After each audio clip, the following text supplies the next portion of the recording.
Boys, obviously, there's been some major changes around here, and there's a gigantic elephant in the room that we have to address, and it's something that we've been waiting for over a week to do, and we just got to do it. Gio got a new haircut. He did not cut his hair at all. No, I didn't cut my hair, but I had cornrows. I took them out like a few days ago. Well, they can go back to the shorts and see that, I think. Yeah. Right? Yeah, we Just have check the like shorts. 5 to 6 videos of Gio looking like Allen Iverson, Yeah. and a lot of people are messing with it. Yeah. So maybe at some point in the future, you can go back to it.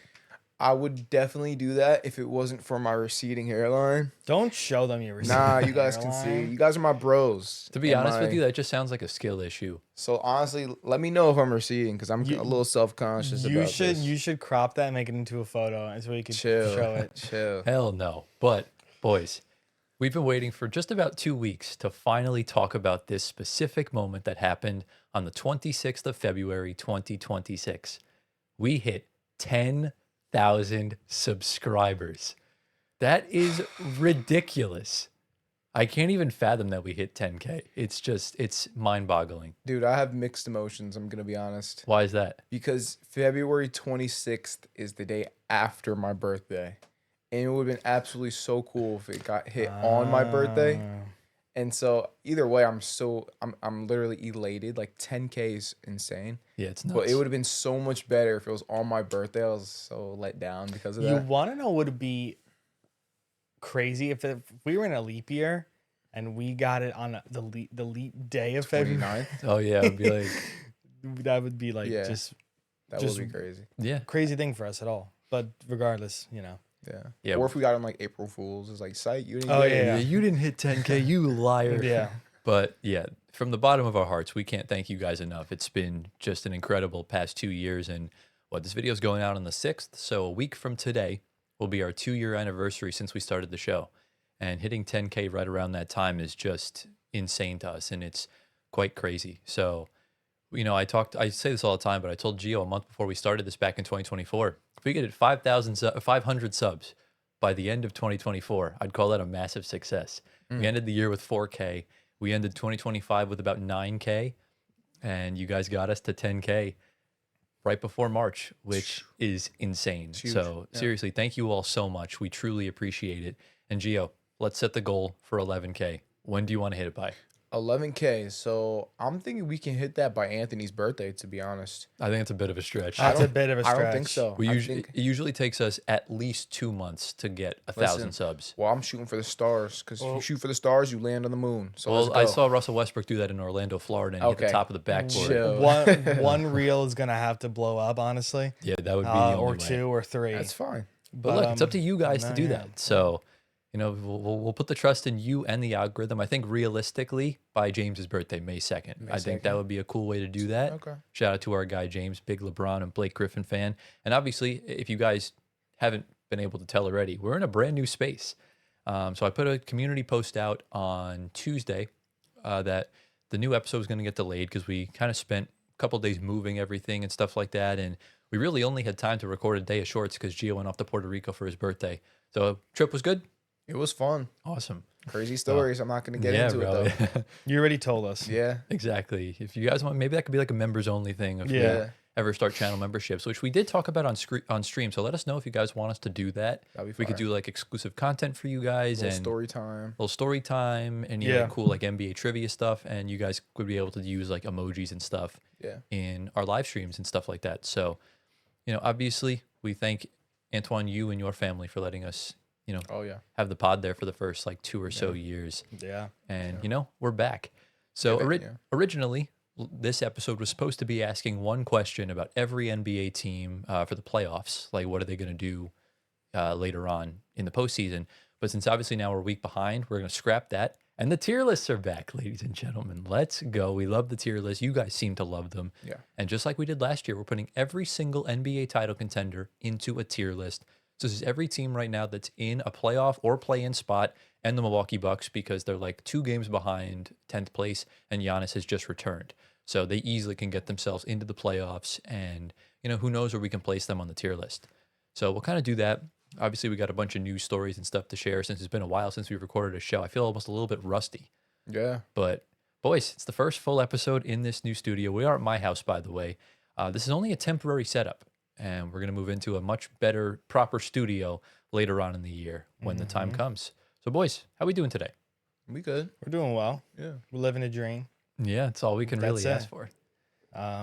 But yeah, I guess, it's going to be going into, I'm in the process of almost moving out. So it's going to be going into my space whenever my parents decide to pack up as well. So it'll be in my humble abode wherever I go. So, Did he just pick up the drink and not drink it? Yeah, he did. yeah, That's I did. crazy. But yeah, I mean, back to 10K. I didn't say much when Tyler said it, but listen, when we started this, we had that number that Tyler just said. It was never in our sight for within the time radius we are in right now, and it came a reality. And if we were at 500 still to this day, you probably would not be seeing us here as often.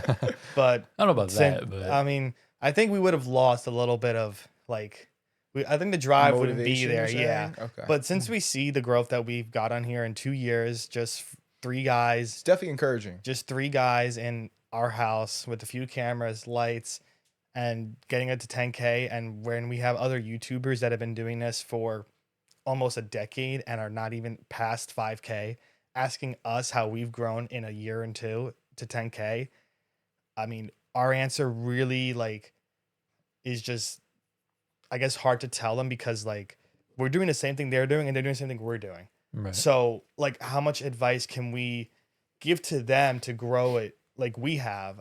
I mean, just upload every day, Let me tell you create this. shorts like we do. Listen, the way Pod, to do it, that's the way to do it is have Tyler on your team. That's the way to do it. Okay. I'm telling you right now, he's the engine, man. So if you have a Tyler, you have a successful podcast, straight up. Look, at the end of the day, Yeah. you really just need to have a niche, you have to have a common goal, you have to have consistency, and you just got to be, it's not about the numbers. That's the way to really go about it. I haven't really cared about what our numbers have looked like. I really just want to put out a good quality show, good quality content for you guys. And, everything else works itself out in that way, shape, or form. So, growing this community is my main priority with this because we do this for you.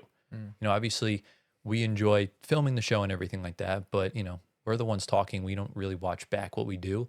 So it's really about entertaining the masses. For sure. So we thank you all so much. It's been just an incredible journey, and we got more big stuff planned for 2026 and 2027 and beyond. So we hope you guys just grow with us, and that'll kind of be that. So if you enjoyed today's video, be sure to drop a like, subscribe to the channel, get us to 11K by May. That's going to be our goal. It's a little bit of a rhyme too, so I think that works. Hit the bell, that way you're notified every time we upload. If you're on Spotify audio platforms, give us 5 stars, leave a review, answer the polls, follow our socials down in the description. Personal ones are right here on the screen right now. Get my guy Giovanni to 1 million Instagram followers. We're obviously going to do our first 45 minutes to an hour of news and random stuff. And, this was a little bit of a longer intro, but we've had a lot go on. So we felt the need that it had to be around 8 to 10 minutes. So the show, my guess, will probably be around an hour 50 to 2 hours. We'll kind of see how we go. But boys, it's just about that time. Are we ready to dive into the first segment? That was right. Into the first segment we go.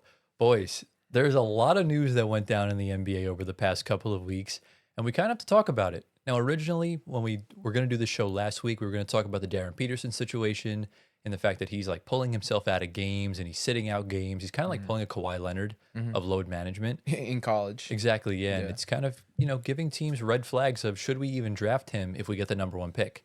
I mean, I, for one, would still go with AJ DeBansa, but that's just me. And you know what? Let us know down in the comments. Who would you take out of the 3 players? Because Cam Boozer's been heating up lately, and he's making a big push for the number 1 pick. So pretty interesting situation there. However, we're going to talk about a past number 1 pick in the NBA, someone that almost became a New York Knick back in 2019, and we're talking about Mr. Zion Williamson. So obviously Zion really hasn't been talked about in the news as much as of late. If you guys remember last year, if you're OGs of the show, we talked about him in a player spotlight when he had that ridiculous stretch in January or February, averaging 28 points and on crazy efficiency and stuff like that.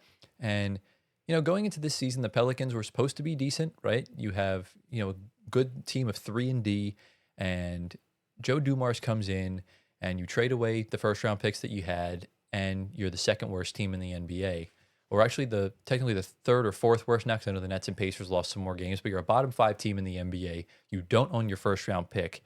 And quite frankly, the whole team is still just chronically injured. And Zion has dealt with injuries this season. I know he had a hamstring problem, and he's had previous injury history in the past, like a broken foot and other stuff like that. And he came back yesterday at the time of recording against the LA Lakers, which pretty much everyone does, which is kind of funny. But he was on NBA Today with Malika Andrews on Monday. And this was the first time he's ever opened up about his injuries, his mental state with the injuries, and basically just his journey through the NBA.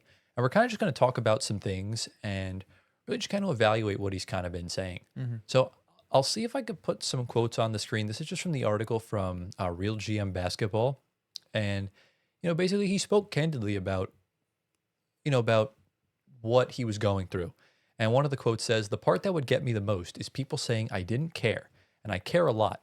I really care when you're not on the court and you just have to sit on the sideline. How much my critics hate it, I hate it more than them. Because I don't want to be on the sideline. I want to be out there on the court. That was the part of the process of looking in the mirror. Am I doing enough? Am I really doing what I need to do? Going through all those injuries and missing lots of time because of it did a lot on my mental, but it also helped me grow as a pro."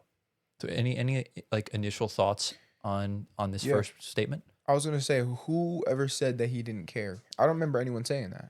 A lot of people did. I remember seeing Zion super angry that he was hurt, and that showed me that he did care. But it's just unfortunate because he got hurt over and over and over. Right. I've never said that Zion didn't care. I don't know about what do you think, Anthony? I think it's more in a different context. I mean, to him, probably it seems to them like if you're talking about like Stephen A. of all people and like other reporters out there. I mean, I can't name names besides Stephen A., but also maybe like Pelicans fans on Twitter and stuff. Just saying like he doesn't care. They're probably at games watching his his body language on the sidelines with the team. There's a lot of different things that probably we haven't like they didn't see, or of course Stephen A. in the spotlight gets people talking about that and caring about things. So again, Zion has his own interpretation of how things are being said to him, right? And we're not in that situation, so I mean we're taking his word as it is. I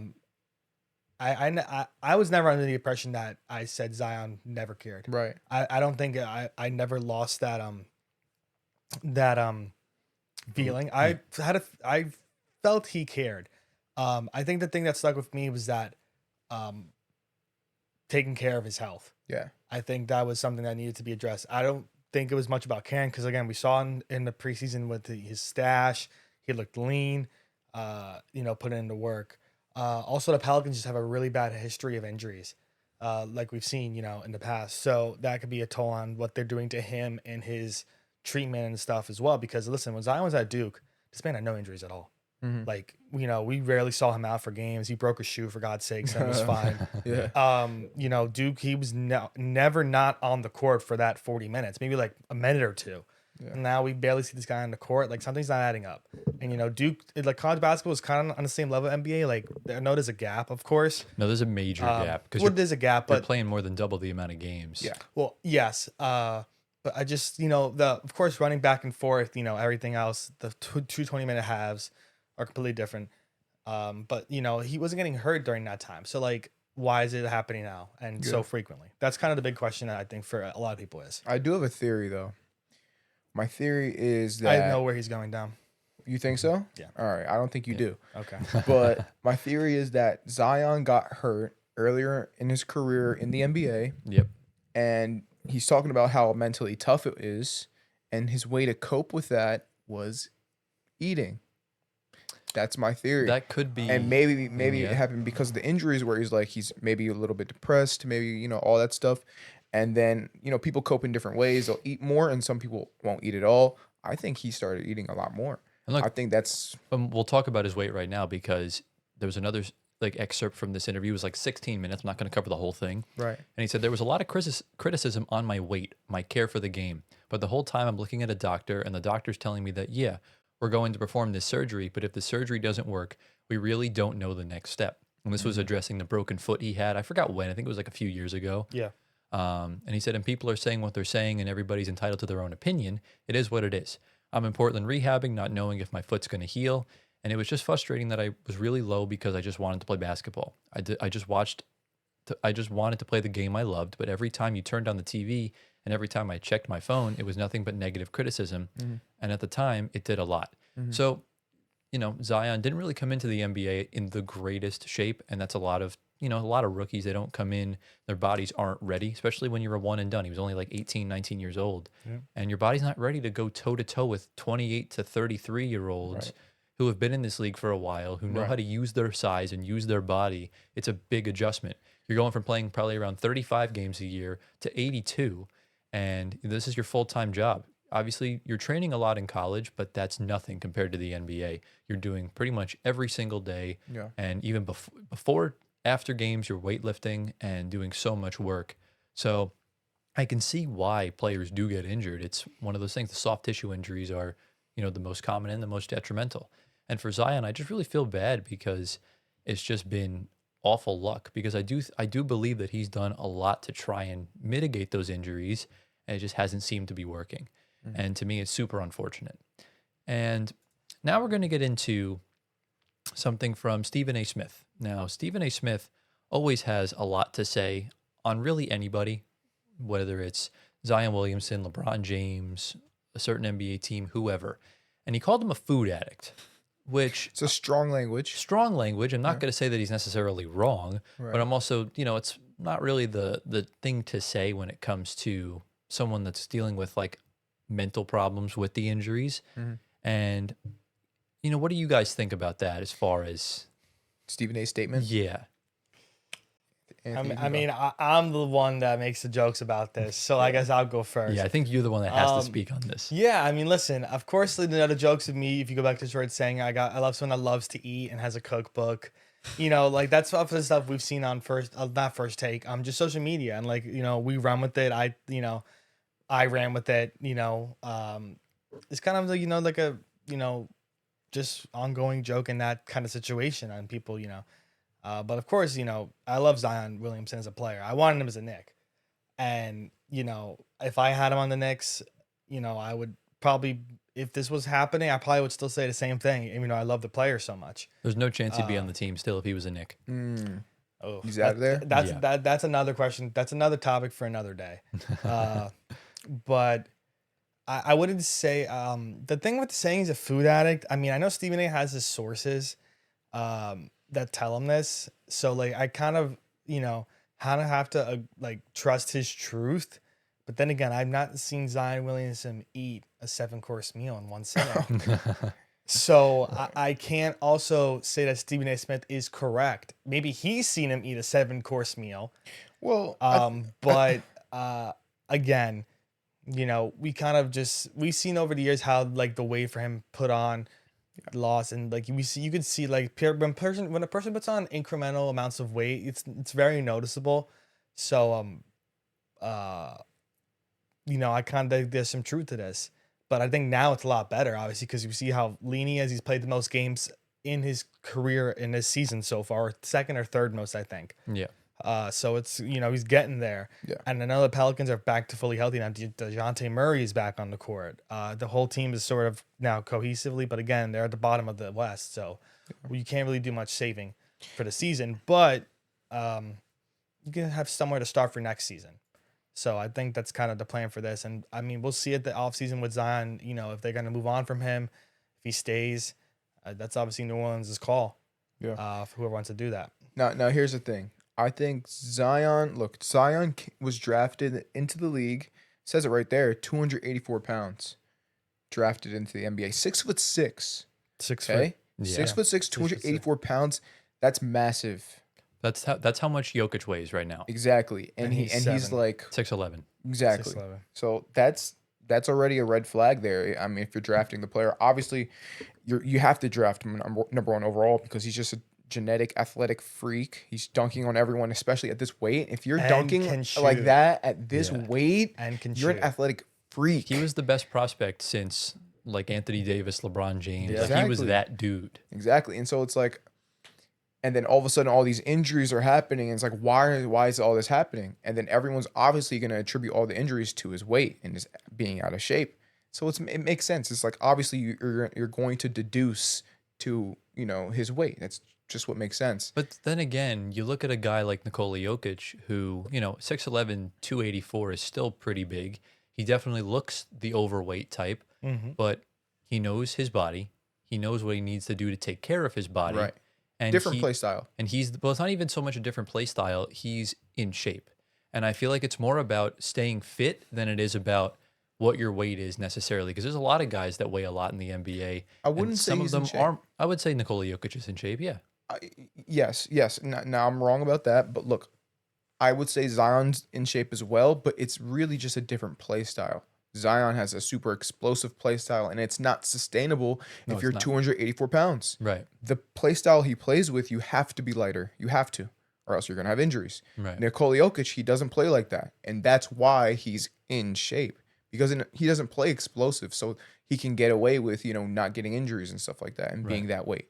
So that's kind of what it is, his play style. Zion needs to cut weight, and what Stephen A is saying is that he can't do it because he's a food addict. Right. But evidence shows that he can do it because he weighed in at 260 in the beginning of this year. So, he can do certain things, but he has gained a little weight since that point. Well, that's naturally going to happen with the water weight and everything like throughout the year. Same with Luka. Luka looks thin every media day. Yeah. And he, by Christmas time, he already looks like he's had a couple meals. Which makes no sense to me. Like, you should be losing so many calories during a basketball game. Like, how does that make sense? I think you need to bulk during the year because that's really when, your body's taking so many knocks. You need to bulk up a bit to deal with the physicality, especially for the playoffs. So I think that's totally normal. And speaking of Stephen A, I like the fact that you brought him up because obviously I know we were just talking about it. We have the tweet on the screen from Awful Announcing. This is the quote that I couldn't find before. He said, you got people that are alcoholics, you got people that are drug addicts and stuff like that. What was Zion's problem? Food addict. And that's basically what started this whole Twitter controversy because the New Orleans Pelicans went on to make a tweet about Stephen A posting his jump shot and all of his low lights, him throwing a first pitch in the dirt and stuff like that, saying stick to solitaire Stephen. Now, this is not the first time they've done this. They did this back on February 23rd, 2024, when they posted the same thing. And I honestly forgot what the context was to it, but I think he was talking smack about Zion and the Pelicans again. And, you got the Grizzlies showing love in the comments, which is kind of funny. But Stephen A then replied to the comment saying, pulling out stuff from a decade, 2 decades, 3 decades ago with a bunch of question marks. No problem. See y'all tomorrow on First Take. Remember one thing, you asked for this. Yeah. And then we'll talk about what Stephen A said on First Take as far as right now. But the Pelicans went on to reply to this with a gif of Max Kellerman, this man's mortal enemy, with just a good gif. Why are they enemies? I still don't understand that. It's kind of how First Take ended. Yeah. Okay. Yeah, that's kind of how it all started. Yeah. Uh, They didn't like working with each other necessarily. Okay. And then we get to a Nets legend. Richard Jefferson decided to join the conversation, saying at Pelicans NBA. And I'm assuming the angry emoji is supposed to represent the F word. yes. Saying, F y'all, please stop trolling Stephen A. Smith. I had to listen to a 5-minute monologue about it, including highlights from him shooting with Lethal Shooter. And then the Pelicans replied with a gif saying 5-minute monologue to a former NBA player on how to shoot. And it's, is this Drewski? It looks like It Kind of looks looks like like- Drewski. Is he wearing Fred Flintstone pants I don't know or what he's shorts? wearing. Some type of Honestly, I have swimming no trunks or idea. something. 5-minute monologue to a former NBA But player. anyways, based Wow. on First Take today, you guys just watched the clip before we started filming. We did. I want to give a little synopsis just really quickly on what was said by Stephen A. Smith, because I have thoughts about it.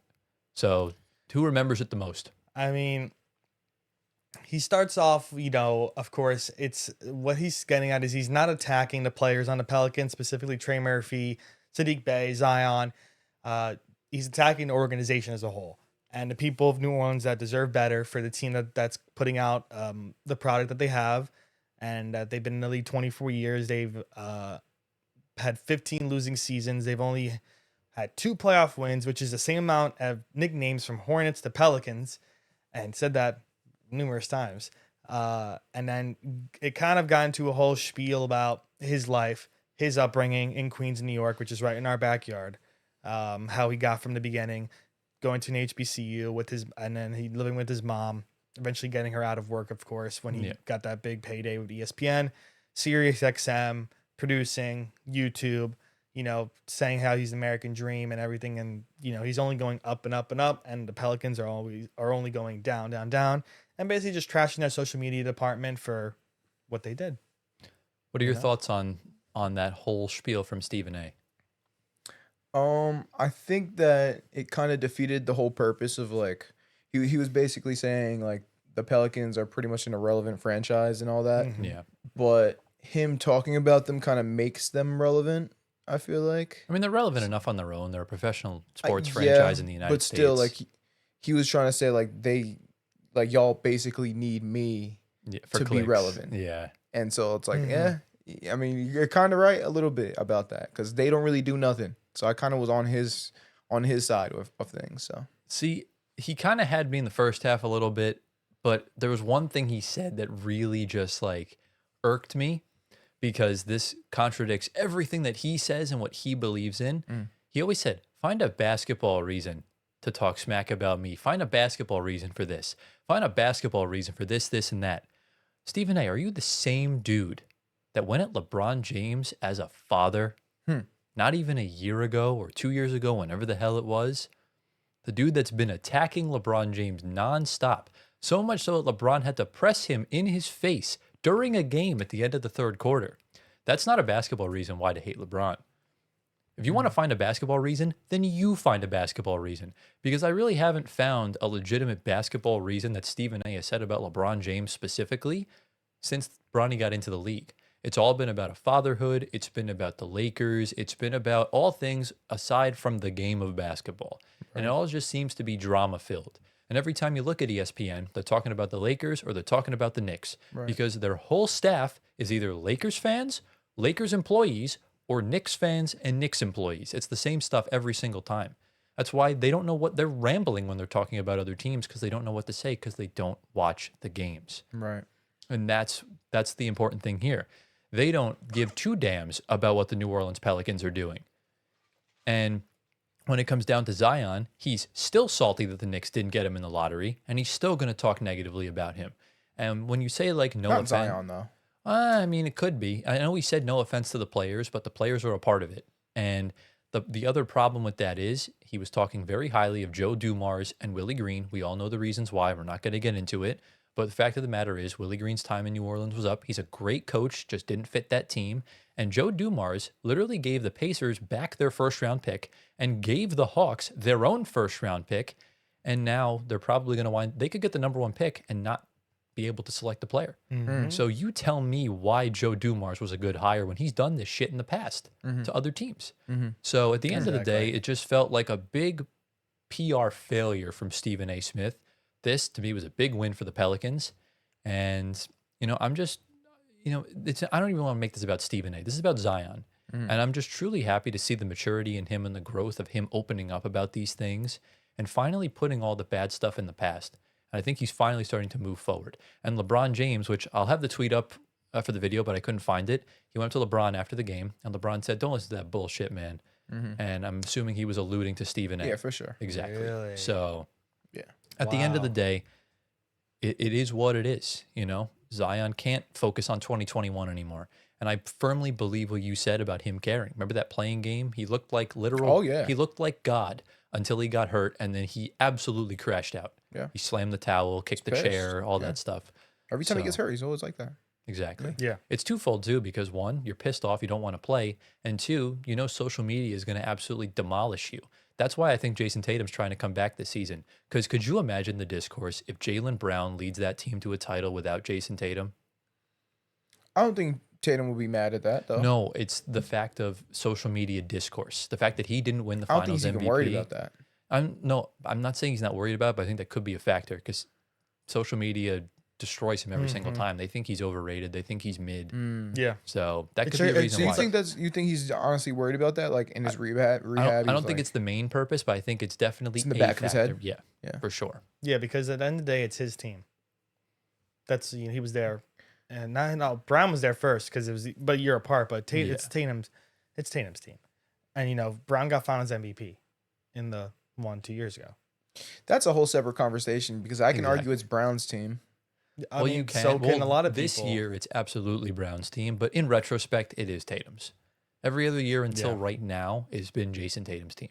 And I think next year it'll be the same case. All right. But, we'll talk about that another day. We'll Yeah. talk about the Celtics later on in the tier list. Unfortunately, we will not be talking about the New Orleans Pelicans. But shout out to you guys. Shout out to the social media team. And also just shout out to the Hawks admin. That guy or girl is a legend for what they post.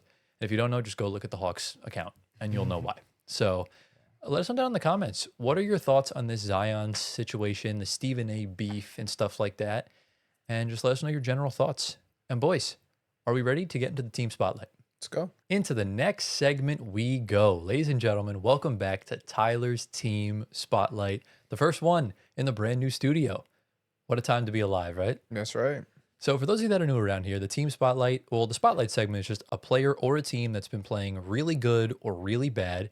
Last week we talked about the Cleveland Cavaliers and how they were surging with James Harden, and they still are surging. They just had a big win against the Pistons the other night. The Pistons are really starting to struggle without a second scoring option. But I think in that game, Keon Ellis had on a broken finger, he had 8 stocks. It was incredible. So shout out to Keon Ellis. Hopefully they re-sign him. And the Cavs are looking a lot less fraudulent as time has gone on. Yeah, unfortunately. So it'll be a good comeback story if they can win it all, because that's kind of like what the Pacers were last year. They weren't good at the start of the year at all, and since the calendar flipped to 2025, they just surged, and no one besides me saw it coming. But anyways, that's besides the point. Today we're going to be talking about a team that's been playing very good basketball as of late, and are putting themselves into pretty uncomfortable conversations that a lot of people just don't want to talk about. And they're a team that, in my opinion, have a very real shot of winning the title this year. Wow. And we're talking about the San Antonio Spurs. And all I can just say is this team is on such a heater right now. It's absolutely insane. They just went undefeated in the month of February. They went 11-0. They unfortunately lost to the Knicks the other night.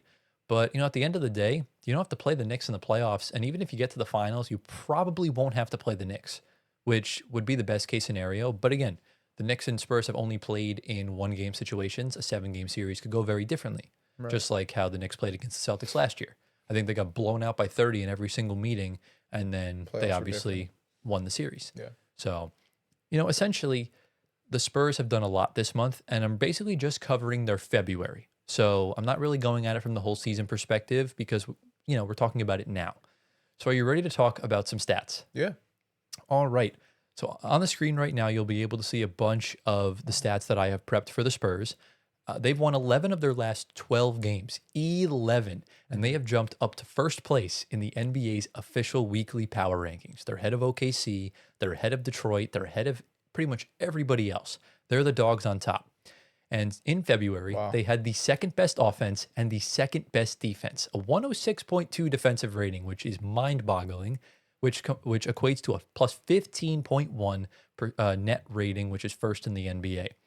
They are tied for first in effective field goal percentage in the month of February, surprisingly tied with the Milwaukee Bucks, who have not been playing great basketball as of late, but they've been shooting the rock pretty efficiently. I know Ryan Rollins has been playing really well. It's been an interesting month for Kyle Kuzma. Kevin Porter's been incredible in the past few weeks. Yes. So shout out to them. They are second in the league in true shooting percentage at just over 60%. In a month-long sample size, that is elite levels of efficiency. Because usually league average is somewhere around the 55 to 54% mark, and anything good is above 57. And they're doing this, weirdly enough, as the fourth fastest team in the league at just over 103 possessions per game. Now, usually when we do these team spotlights, if you guys pay attention to the earlier ones we've done, it's usually the slower teams that do well. Teams like Denver. Denver takes their sweet-ass time and gets themselves into the right sets and stuff like that. And the only team that really does that well are the Pacers, which I guess makes sense because they're called the Pacers, but they were the fastest team in the league last year. And they were, in my opinion, they were the best team in the league up until the finals because they just turned on the Jets since the start of the year. And on the other side of the screen, you guys are going to see a comparison to last year's Thunder team in February because I really couldn't compare the Spurs to earlier in the year because they were good the whole time. They're second in the West right now. And if you look, the numbers are very similar. The Thunder also had the second-ranked offensive rating. It was a little bit better than OKC, a little bit better than San Antonio's. Their defensive rating was slightly worse because they don't have a 7-foot tower in the paint. which is still a top 5 defense, which equates to a plus 15.2 net rating. The numbers are eerily similar among these first 3 stats. And they get even more kind of similar when you get into the shooting stats. 57.6, exactly the same in their effective field goal percentage, which is 4th in the NBA at the time. 60.7 true shooting percentage, which is tied for 3rd. And they did this as a top 10 team in the league in pace at just over 101 possessions per game, which, you know, history does repeat itself. And I mean, Gio, what are these numbers saying right off the bat for you? They're good. They're very good. They're very good. And this is like, it's crazy because, like, obviously the Thunder have an MVP. They had one of the best players in the world. The Spurs necessarily don't have that best player in the world type yet because I think Wemby still has a little bit to go. But the fact that you're doing this with a young core plus De'Aaron Fox is pretty impressive, if you ask me. And they're putting together better defensive numbers than one of the best defensive teams of all time statistically. Yeah. That has to be said for something. And this is a rookie head coach. Yeah. That's even crazier. Now, I know Pop's still there, kind of inciting his knowledge and isms, but like that has to be said for something. For sure. So now we'll get into the next slide. This is talking about strictly offensive firepower here. And the San Antonio Spurs are scoring almost 17 second chance points, which is top 10 in the league, over 19 fast break points per game, which is top 5 in the league. And because they have Victor Wembanyama, they're scoring almost 57 points in the paint per game, which is 2nd in the NBA. That's very impressive stuff because usually a lot of the good teams just jack up threes like crazy. And, you know, the Spurs have not been a good 3-point shooting team. I think Wemby shot really inefficiently in the past like month and a half. He's been like not the greatest, but we don't want him to take threes. We want him in the paint. I don't know. Some people want him to take threes, so it can be a crazy demigod type player. Could, but then again, if you're just in the paint, if you're going up against the Warriors in a playoff series, you can average 60 in the paint. Yeah. So that's kind of how it goes. Yeah. And as far as the playmaking goes, they're 4th in the league in assist percentage at just over 68%. Their assist to turnover ratio is 2.26, which is 2nd best in the league. And they're also 2nd best in assist ratio. Yeah. So, I mean, they have good guards on their team. We know how good of a playmaker De'Aaron Fox can be, and we know how good right off the bat that Stephon Castle and Dylan Harper have been. They've been incredible. And we know Wemby can play make a little bit. I think he's averaging just around 3 to 3.5 assists per game. So it's not bad. And comparing this to OKC last year in February, these are all February still, by the way, OKC was scoring 18 second chance points, which was 2nd in the league because SGA is more of a rim runner. He's not a 3-point specialist like that. Right. That's the one thing stopping him from being truly unguardable. Their assist to turnover ratio is 2.26, which is also 2nd in the NBA. And I'm sorry, 2.54. I was reading the wrong one, which is 2nd in the NBA. And their assist ratio is top 8 at 19.8. So, Antoine, as far as these like offensive stats goes, what is this really like? What story does this tell about San Antonio? Well, off the bat, I mean, we know the assist numbers are really high. You know, you have De'Aaron Fox, Stephon Castle, and Dylan Harper, who all could easily have double-digit assists a night. And I think Castle and Harper had close to 10 in the last game. You know, and Harper's coming off the bench, obviously playing like 22 minutes a game. That's crazy. Yeah, exactly. So he's put in massive work just for that time. And trying to see behind Gio's light over here. Fast break points. Yeah, I mean, De'Aaron Fox is the fastest player in the league, obviously. Stephon Castle, same thing. Dylan Harper, you know, that are right in the same boat. Those guys are electric fast. So can I say one thing to that? I expect that from a young team to be high in fast break points, but what I don't expect is the assist to turnover ratio. I expect more turnovers from a young team. They don't have that. Well, the thing is, they are averaging a decent amount of turnovers. They're like, around like middle of the pack to bottom half of the league in turnover rate. But their assist numbers are so good, it doesn't really matter. Right. It cancels it out almost. Exactly. Like they're moving the ball so well. The way Stephon Castle plays, it's not like a second-year point guard, if I'm being honest. You could see Dylan Harper's a rookie for sure, the way he plays. There's some moments here and there, like you're like, all right, like it's a rookie. But Stephon Castle, I feel like they kind of look like as this guy's kind of a vet. Yeah, an established veteran. That could be because he played under Darren Hurley for a few years in UConn, and Darren Hurley's a no joke type of guy. Okay. So college ball knowledge over here. I mean, the fact that these two look so good that it makes the De'Aaron Fox trade look almost pointless. Right. Like, why did you even trade for him? I mean, they didn't expect to get the 2nd pick, but that has to be said for something. Well, but you got to take those chances. That's the thing. Yeah. And you're not going to know about the lottery because, again, the only way if they knew about it, obviously, if there's no lottery, you know where you're picking. So Right. that fluctuate would not have or zone hopper would not have happened. No, not a chance But in hell. you get that, and they could still make it up into the top 5 even this year. I was doing some Tankathon sims early before the Spurs got up to high as pick number 3. Yeah, and some of them. well, they have the Hawks pick, Yeah, which is why So- it was why it was important for the Hawks to go get New Orleans pick so they can have something to play for. Right. Because we know Reece Hashay's not working out. But that was the offensive side of things. Are you ready to talk about the rebounding and the defense? Yeah. So they are this is all still in February, by the way. In the month of February, they are averaging 36.5 defensive rebounds a game, at 3rd in the league, 71.4% defensive rebounding percentage, which is 8th in the NBA.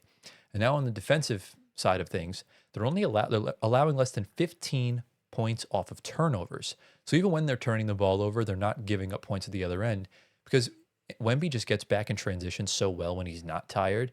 But again, you have so many other youthful, springy guys, like even like someone like Julian Champagny just gets back so quickly and stuff like that. So that's top 10. They're also top 10 in opponent second chance points allowed, fast break points allowed, and also points in the paint, which that number doesn't surprise me by any means because Victor Wembanyama will block anything. He's just entered today the top 250 all time in blocks, which That's crazy. is honestly not surprising. I don't know why people are. He's literally taller than everybody else. Yeah. And he's How supposed many is that? How many blocks is that? I don't remember exactly the number, Okay. but he's got an 8-foot wingspan. If you're not blocking shots at that rate, then you're doing something wrong. Right. So that's kind of how it is. And then you compare this to OKC's last year, and the numbers are pretty similar again. 35.2 defensive rebounds per game, which was 5th in the NBA. 71.1 defensive rebounding percentage. So it's just about the same because we know how good on the glass Chet and Hartenstein are. That's just kind of their MO. And even guys like SGA will crash the glass, Isaiah Joe, Kason Wallace. That's just what they're about. On the defensive end, this is what's kind of interesting. They were first in the league at opponent points off turnovers because that's just kind of what they do. They were allowing the least fast break points in the league, and they were allowing the second least points in the paint per game. They got obliterated with second chance points. They were 5th bottom in the league. They allowed 16.5 per game, which is kind of crazy. I'm trying to think like how that could work. If you're rebounding so well, but I guess maybe every time teams got the rebound, they mostly put the buckets back up, which is pretty uncharacteristic from that OKC team. Right. But you did see that flaw come about in the Denver series and in the Indiana series. Right. So that's where I guess it kind of makes somewhat sort of sense. But Gio, as far as that goes, actually, I'll read you a couple more stats here. Yeah. This is from the NBA's Power Rankings website. It says San Antonio ranks 29th in defensive rebounding percentage since the All-Star break at 64.7%, with 3 of their last 4 opponents registering more than 20 second chance points. And then it says the Spurs lead the league in percentage of their 3-point attempts at 33% that have come from the corners, and Harrison Barnes is tied for second among individuals with 62 made corner threes. That's crazy. Yeah. But to the defense and rebounding, Gio, what are you kind of seeing here? Well, 29th in defensive rebounding percentage. I'm seeing that Wemby might be tired. Yeah. That's what I'm seeing. That's the only explanation I can have for that because they should honestly be dominating rebounds because Castle's, he's an oversized guard. He's like 6'5", 6'6". And they got some other young guys. Like the young guys, they should be the ones that are hustling and all this. And it doesn't seem like that's the case. So I'm gonna put the blame on Wemby for, maybe not being in the best conditioned state. I mean, I do want to push back on that only slightly because they did play the Pistons, Okay. who are absolute dogs on the glass. They did play the Knicks and the Nets, who are notably known for crashing the boards. We know how good that Mitchell Robinson and Day'Ron Sharpe are on the glass, respectively. Right. So, I mean, since the break, they have played good rebounding teams. They played Toronto as well. Okay. So that's, because they do the power rankings every week, like based on their opponents that week.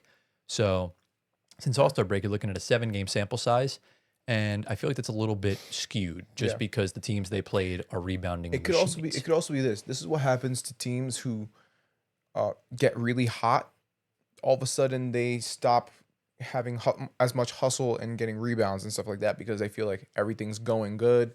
They start, maybe getting a little bit lax on the glass because they feel like, oh, I'm beyond that point. Right. Maybe it's a little like a little haughtiness, a little overconfidence when it comes to Well, playing games. It's March basketball. Remember Yeah. the Nuggets in 2023? They lost so many games. They had Jokic sitting out games because Right. that's like that's the heaviest set of games as far as like frequency goes. The most back-to-backs happen in March. The most amount of games happen in March, and that's really, you're getting ready for the playoffs. Yeah. And that's why teams like Denver, they already kind of locked up the first seed by then. So get yourself and your body ready to go in April and May and June. Right. And it worked out in the end for them. Right. And I think you're going to see a lot of these teams do the same exact thing. Yeah. And let's just talk about Victor Wembanyama, because this man is incredible. I can't even believe, Gio, you were like a bit of a skeptic on this dude since he came into the league. And I always thought you were crazy. No, like let me just make my point clear. I believed in the kid. I just needed him to prove himself. And he did. And he definitely did that, because look, everyone was saying Vic, the next GOAT. I'm like, take it easy. Let him prove himself. And he's been proving himself to me this season. So Exactly. I'm on the Vic bandwagon, I guess. This season, he's averaging 23 points, 11 rebounds, which is top 6 in the NBA, 3 assists. He's averaging the same amount of assists and blocks per game, That's which is insane. nuts. He's obviously first in the league in blocks, on 62% true shooting, on 31% usage. That's kind of crazy considering who else is on that team. And this is only on 29 minutes a game, by the way. And really good. in February alone, averaging kind of around the same minutes, 22.5 points, 11.3 rebounds, 3.5 assists and blocks on 61% true shooting, and his usage is actually lower. So you were seeing, I guess like more, oh, he's not on D&D. It wasn't you this time. But you're seeing more, unselfishness with the ball, with the Spurs team, really focusing on the ball movement. And when the rock is swinging, that's when things work. So, yeah, that kind of concludes my stats and notes on the San Antonio Spurs. I know that took like 15 minutes, but, we kind of had to get some things off our chest with this team. We really haven't talked about them in depth. So we're going to go to you, Antoine. Now you can finally talk about the Spurs in totality. Obviously, don't reveal too much about the tier list, but what have you just seen this season based on the circumstances that this team is in on pretty much all facets? Well, yeah, I mean, I think that for me, the Knicks game, them playing is not a good example, obviously. Why is that? Because they were just really lackluster in that game. Yeah, they played awful. And because we were home, MSG backs them very well at home. When I was watching, who did they play after? The Sixers. Yeah, okay. When I watched highlights from that game, obviously Wemby is, everything runs through him when he is on the court. And then when you bring in Luke Cornett, he's kind of just a rebounding type guy. He's not really scoring. Him and Wemby are the only guys over 7 foot. Everyone else is under 6'7" on that team. Second, I think after Luke Cornett, you're looking at like Harrison Barnes. He's like 6'7". So you don't have many tall guys there. And, you're playing Julian Champagnie at the 4. I love Julian Champagnie. He's one of my favorite players, which is really interesting. Really? I don't know why I've gotten to love Julian Champagnie so much, but I think he's just phenomenal for what he does. That's a Swiss Army knife. That's an Iron Man. That's always going to play every single game, sort of like Mikal Bridges for us, but is a lot better than Mikal Bridges in certain aspects of what he does. I think he's much better offensively. Mikal's a much better defender than him. Than Champagnie? Yeah. I wouldn't say he's much better offensively. No, I think he shoot the 3 well, but I think Champagnie's a lot more consistently good offensively, because Mikal will have a game where he scores 30, and then he'll have a 2-game span where he averages 0. Champagnie, I listen. Champagnie consistently has a lot more duds in a row than Mikal does. He'll have 5 games in a row of like 5 points. exactly. Yeah. Mikal is kind of, but like Champagnie's kind of like doing a lot more than that. I mean, like I need to watch more Spurs basketball to get like more of Champagnie's game. Champagnie had one game where he had like 10 threes. That was the next game. That was the first one. Yeah, that was earlier on in the season, though. right.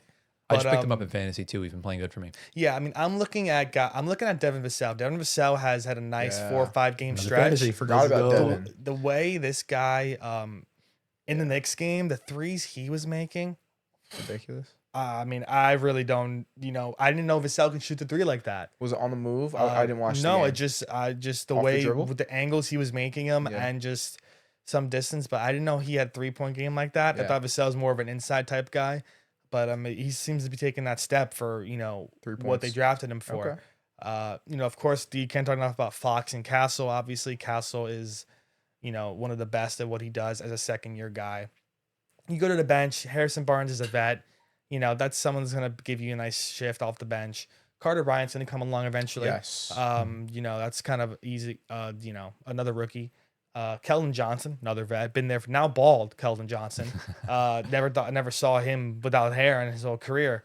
And then your backup point guard is Dylan Harper. You're going from Ultimate luxury. You're going from incrementally good starters to like some guys that are vets, and then an incrementally even better potentially point guard What off do the you mean bench. incrementally though? Like they're good. Just say they're good. Well, no, I mean you have really good point guards starting, and you usually when you go to the bench, your point guard is incrementally worse as a backup, but you're going to someone that's not and could potentially be really much better than the starters you already have on the court. Potentially, yeah. Think of it like the Nuggets going from Jamal Murray to Tyus Jones, who they just signed, and think about the Pacers going from Halliburton to TJ McConnell.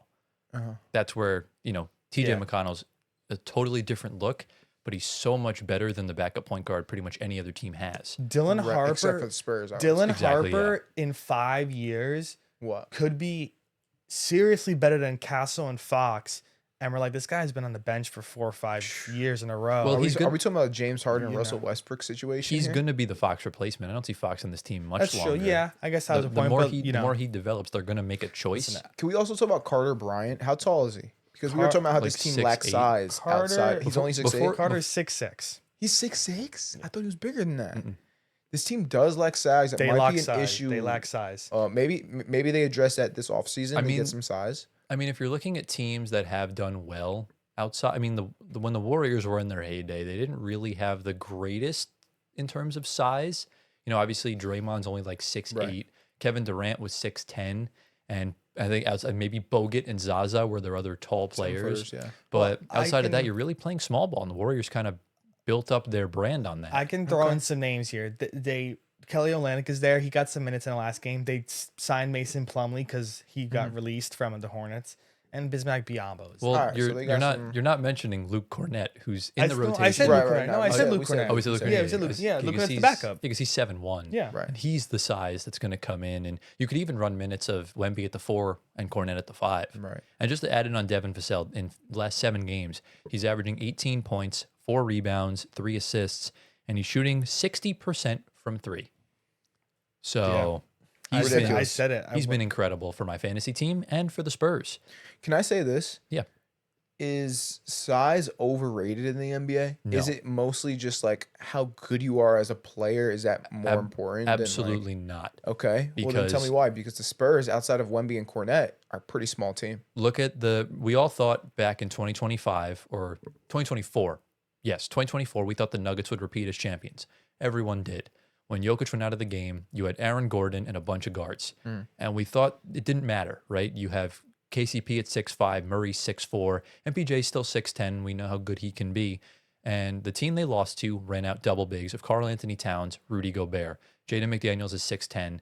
Anthony Edwards is 6'6" or 6'5" or 6'4", however tall he is. They're a big team. And off the bench, you have 6'10" Naz Reid. And then in the finals, or in the conference finals, they lose to another team with double bigs, with the Mavs in, PJ Washington, Daniel Gafford. Right. They had Derek Lively, and that's what got them to the finals. The Celtics obviously had Horford, Porzingis, Tatum 6'9", Brown 6'7", and you look now, the best team in the league runs out a 7'1" Chet Holmgren and a 7-foot Isaiah Hartenstein. And their bench consists of a 6'9", 6'10" Jalen Williams, and it's all about the size. If Cleveland makes a deep run in the playoffs, which I think is in the realm of possibility, the same thing will be because they have Evan Mobley and Jared Allen down low. When you go up against a team like the Knicks, if it's not Cat and Mitchell Robinson, I think they're severely in jeopardy. Right. Because you need the size up front. Okay. And I see this what is you're the saying. advantage the Spurs have with It's a good Wemby. point. It's a Well, good yeah. point. I mean, the Spurs also, Sohan was there. He was probably the tallest behind He's Cornette. 6'7" too, though. Yeah, he's not that tall. But listen, the Spurs are right about Sohan. He is ass. He is something. He's trash, you said? Trash. Damn. He's not trash. He's not even playing anything for us. So I mean, they got off him. They opened up a spot for like another guy like Mason Plumlee or Olynyk that can actually give valuable minutes off that bench. Yeah. So I mean, the way they're playing, I don't think they need size. I mean, no, I mean They they're don't. playing. They're- I mean, like we they're- said, the rebounding is suffering, but they're still winning games. But that's going to be a problem come playoff time. I think they'll fix that playoff time. I think they'll guess. definitely fix that. Their starting 5 and their bench unit is so formidable for a playoff run. if no injuries come to rise, of course. Right. We always got to keep that in play, but it's formidable. And for the West, I mean, we know it's kind of stacked, so it depends kind of on matchups. If it's in the East, obviously, you know what's going on with that. Yeah. But San Antonio's on the come up, and come off season time, we could see some major things coming to the Spurs, with maybe some player movement, maybe some other guys coming in that are, of course, notable for us. That I wouldn't say Giannis, maybe like some other guys that we know that are gonna make the team a lot better.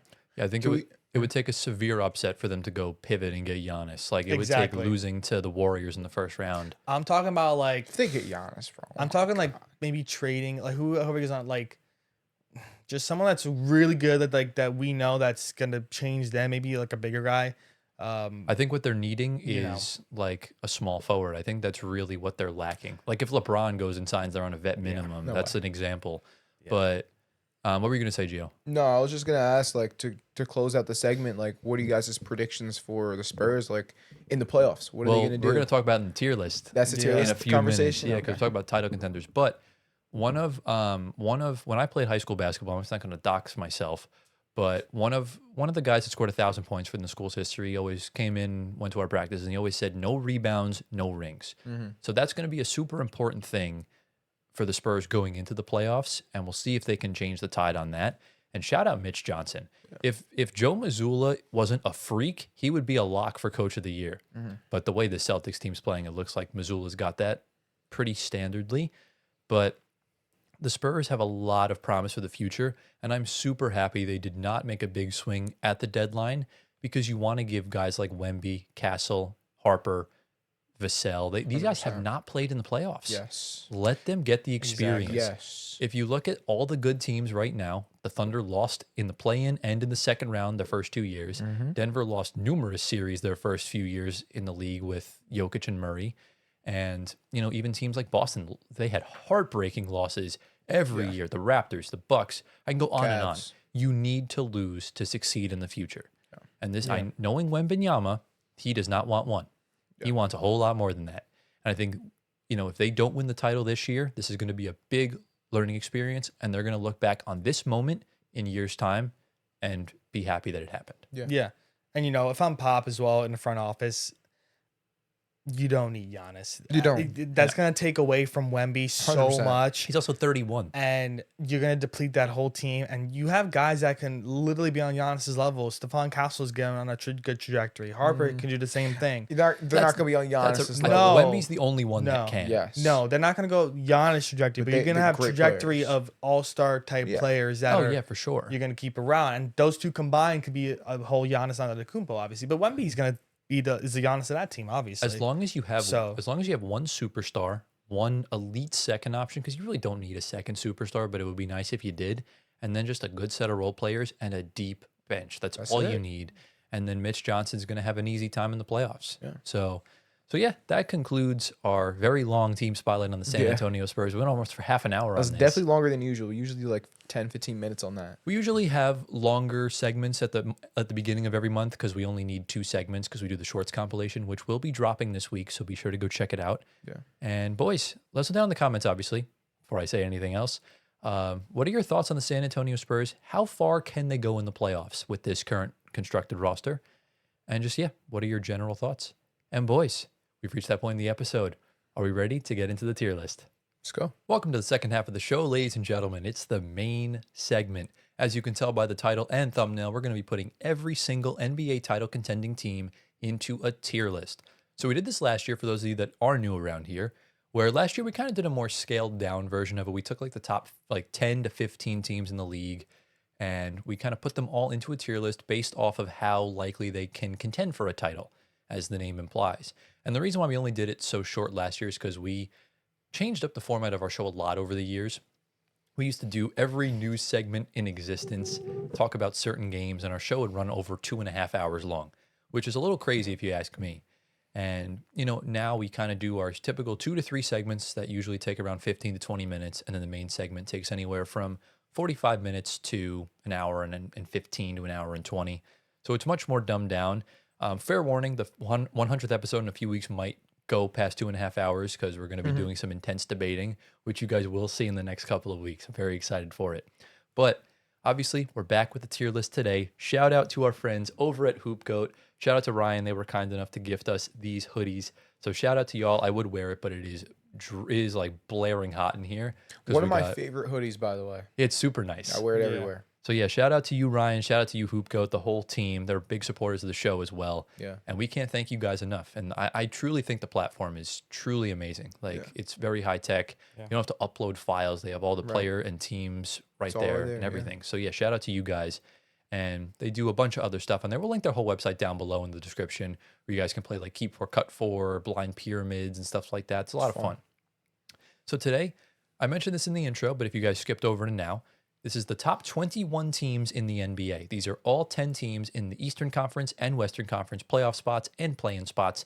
And because Giannis just came back, the Milwaukee Bucks are our honorary playoff team because, let's face it, if Giannis is playing for the rest of the season, they will jump into at least the play-in.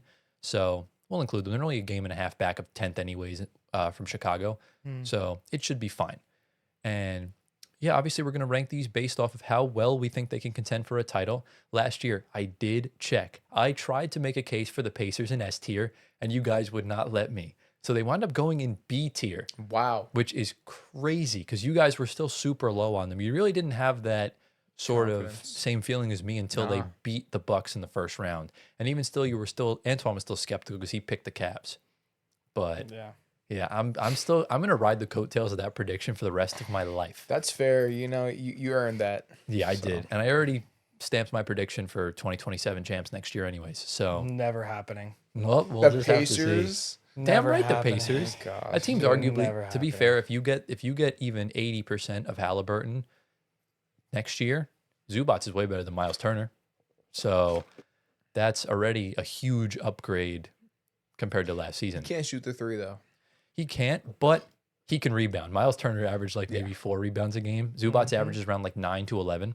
This is true. So there's things that can be happening. Yeah. But anyways, I guess before we kind of dive into this tier list, is there any specific criteria you guys are looking for with the tier list? Because this is a concurrent list. It's based off of what we think as a group. Right. I mean, to be honest with you, we're probably going to be putting the teams that are in the top 6 a lot higher than the play-in teams. So I'm just basing it off of how far they can go currently constructed and where they are in the standings. Yeah. And that's really it. I also think, so this is a playoff list, right? Yeah. So I think that there's certain teams right now that are better in the playoffs than they are in the regular season. So we'll also factor that into the equation as well. Exactly. And you never know. Like 2 years ago, or technically 3 finals ago, we saw an 8 seed get all the way to the finals. Exactly. So teams can be sneaky. That's why we have, a broad variety of tiers. We're not just going to put every team in the bottom tier. There could be a team that's better than others than you think, or can pull off an upset based off of current matchups. So I think that's important to note. Yeah. But boys, do we have any other questions, comments, concerns before we dive into the tier list? I'm ready. All right, boys. So on the screen right now, you will see our title contender tier list for 2026. Unfortunately, we really just couldn't think of names for the tiers. If you guys ever have ideas for that, join our Discord server and let us know. The link's down below in the description. And we'll make it the pinned comment. Why not? Also, follow the Twitch, because I forgot to mention that in the intro. So we have the typical ones: S tier, A tier, B tier, C tier, D tier, and F tier. For those international viewers, we don't grade E's in the United States. So that's why there is no E for those of you that are wondering, because I do see a lot of tier lists that have E tier. Right. And I feel like if we had a broad spectrum of players, like maybe for the summer of tier list, this summer we'll add an E tier because there's a lot of players on the list. It's like about 50 to 60. But I guess we'll see when the time comes. Yeah. But let's dive into our first team, and we're going right to the play-in. We have the Portland Trailblazers. Okay. So this is basically just, they're not title contenders, obviously. Definitely not. So they're not the worst one, though. No. I would probably I would probably place them in D. Right now, Denny Avdi is dealing with back problems. He hasn't played in like over a week. Yeah. So they are currently the worst team in the West as far as playoffs goes. However, you do have some good vets on this team, but you have to win 2 play-in games to get out of the play-in, and you're going in the West. I almost kind of want to put them in F tier, but at the same time, I think I'm okay with D tier. I was thinking D tier as well. Because of Denny. And I think his injuries, by the time playoff starts, he'll be fine and be ready to go. Yeah. So I think D tier is a good place. Yeah, I feel like F tier is like a straight no shot in the play in. I think you're cooked regardless. Or if you're the Bucks or Bulls or whoever, that one team that won't make the play in. Yeah. So I think we're fine putting the Blazers in to D tier. Yeah, for now, yeah. So we'll start them there. Into team number 2, we have the Detroit Pistons, obviously one of the better teams in the NBA. Do we think they're at the cusp of S tier? I think they're S Well, tier. yeah.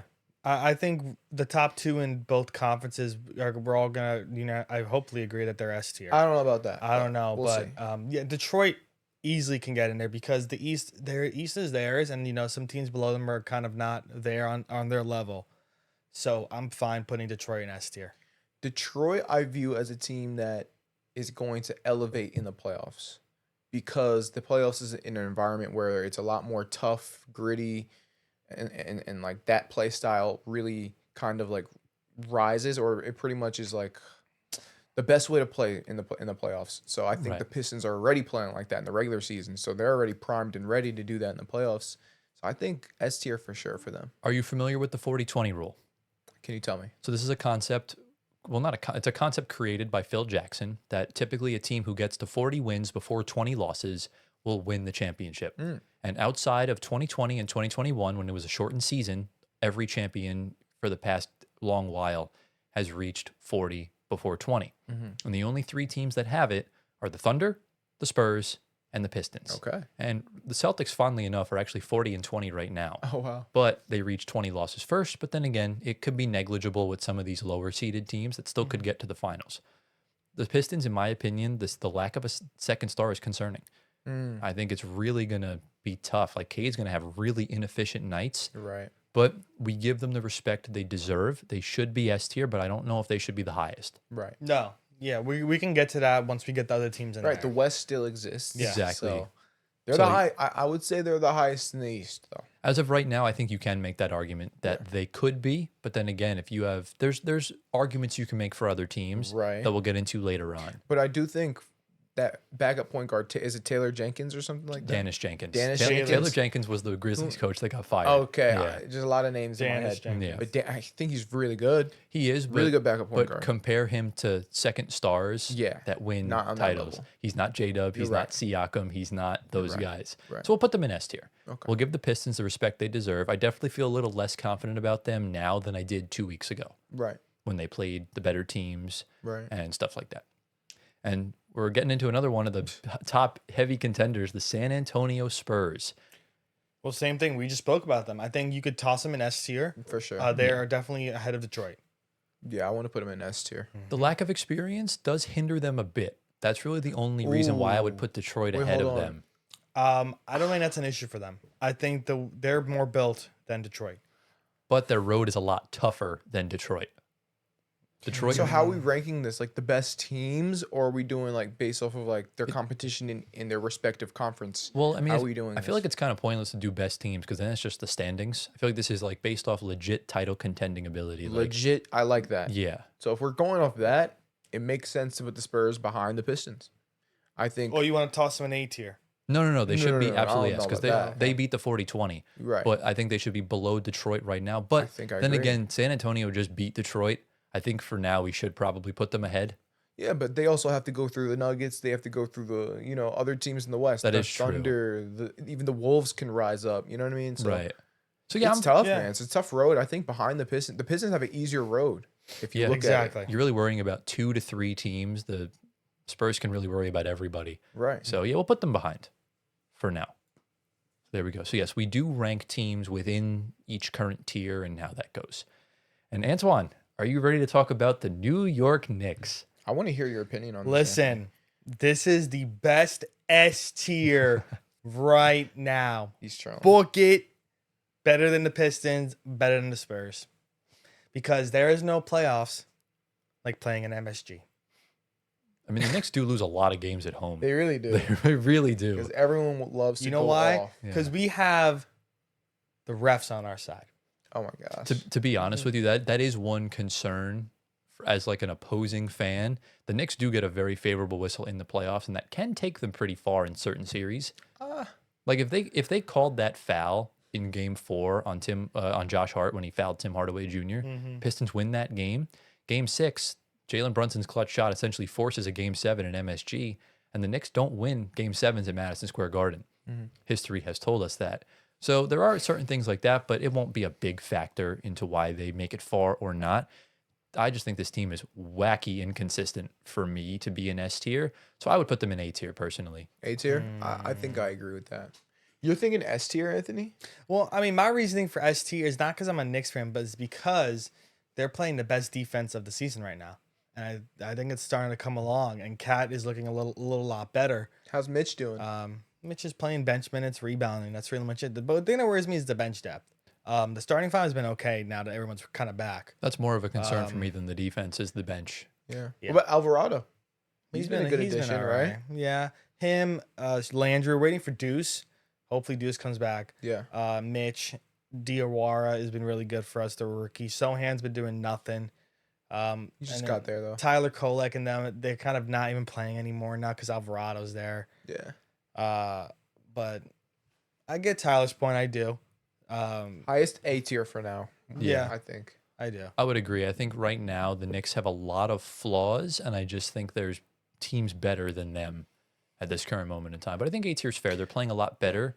They're just very up and down. That defense looks good right now, but by April or May, it could look the opposite. I mean, Minnesota looked great against Denver in 2024 and then put up an absolute egg against the Dallas Mavericks. Right. So we'll put the Knicks up in A tier. Next up, the Denver Nuggets. Listen, even though we were supposed to talk about them, I think they're still S tier. I agree with that. I don't know, man. I have a lot of concerns on this team. Do you want to bring some of them up right now? I would love to if you would Go ahead. so allow me to do so. Did my document not save with my notes? That would be so ass if it did. It looks like it did not save, which is kind of an L. Was it in tough. Google Docs? So it was in Google Docs, unfortunately. It should have been there. Yeah, doesn't but you know delete. what? It is what it is. fine. It's You oh probably no, know I a did few find it. things. It's right Oh, here. okay. This is amazing because I Yeah, put it in the doesn't- wrong section. Doesn't delete. So since All-Star break, they've lost 4 of their last 7 games, which is a pretty big red flag considering you played some good teams. Right. You lost by 1 against the Clippers. Then you won by 54 against the Blazers with no Denny Avdija in the lineup, so I don't really even count that as much. Yeah. An 11-point loss against the Golden State Warriors with no Curry and no Porzingis in the lineup. A 19-point win versus the Celtics, but they were on a second night of a back-to-back in the altitude. So again, not really much to make of it. And they lost by 6 to OKC, that whole controversial game of the Lou Dort dirty play, which please tell me you guys agree that was dirty. 100%. Yeah. Okay, good.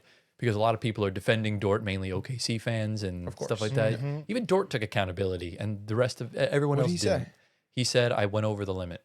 Oh, wow. So it was a physical game. There's a limit, and he went over it. Yeah, So he, fair enough for him stuck to his say lug that. out. What the hell are you doing? You know, he literally hip checked him. Yeah, he Right in hip checked. around the injured knee. Yeah. And then they just lost by 9 the other day to the Minnesota Timberwolves. They looked awful. They cannot make free throws, especially in the clutch. Yeah. Aaron Gordon is supposed to come back this week, but They need him. he's already been injured like 3 or 4 times.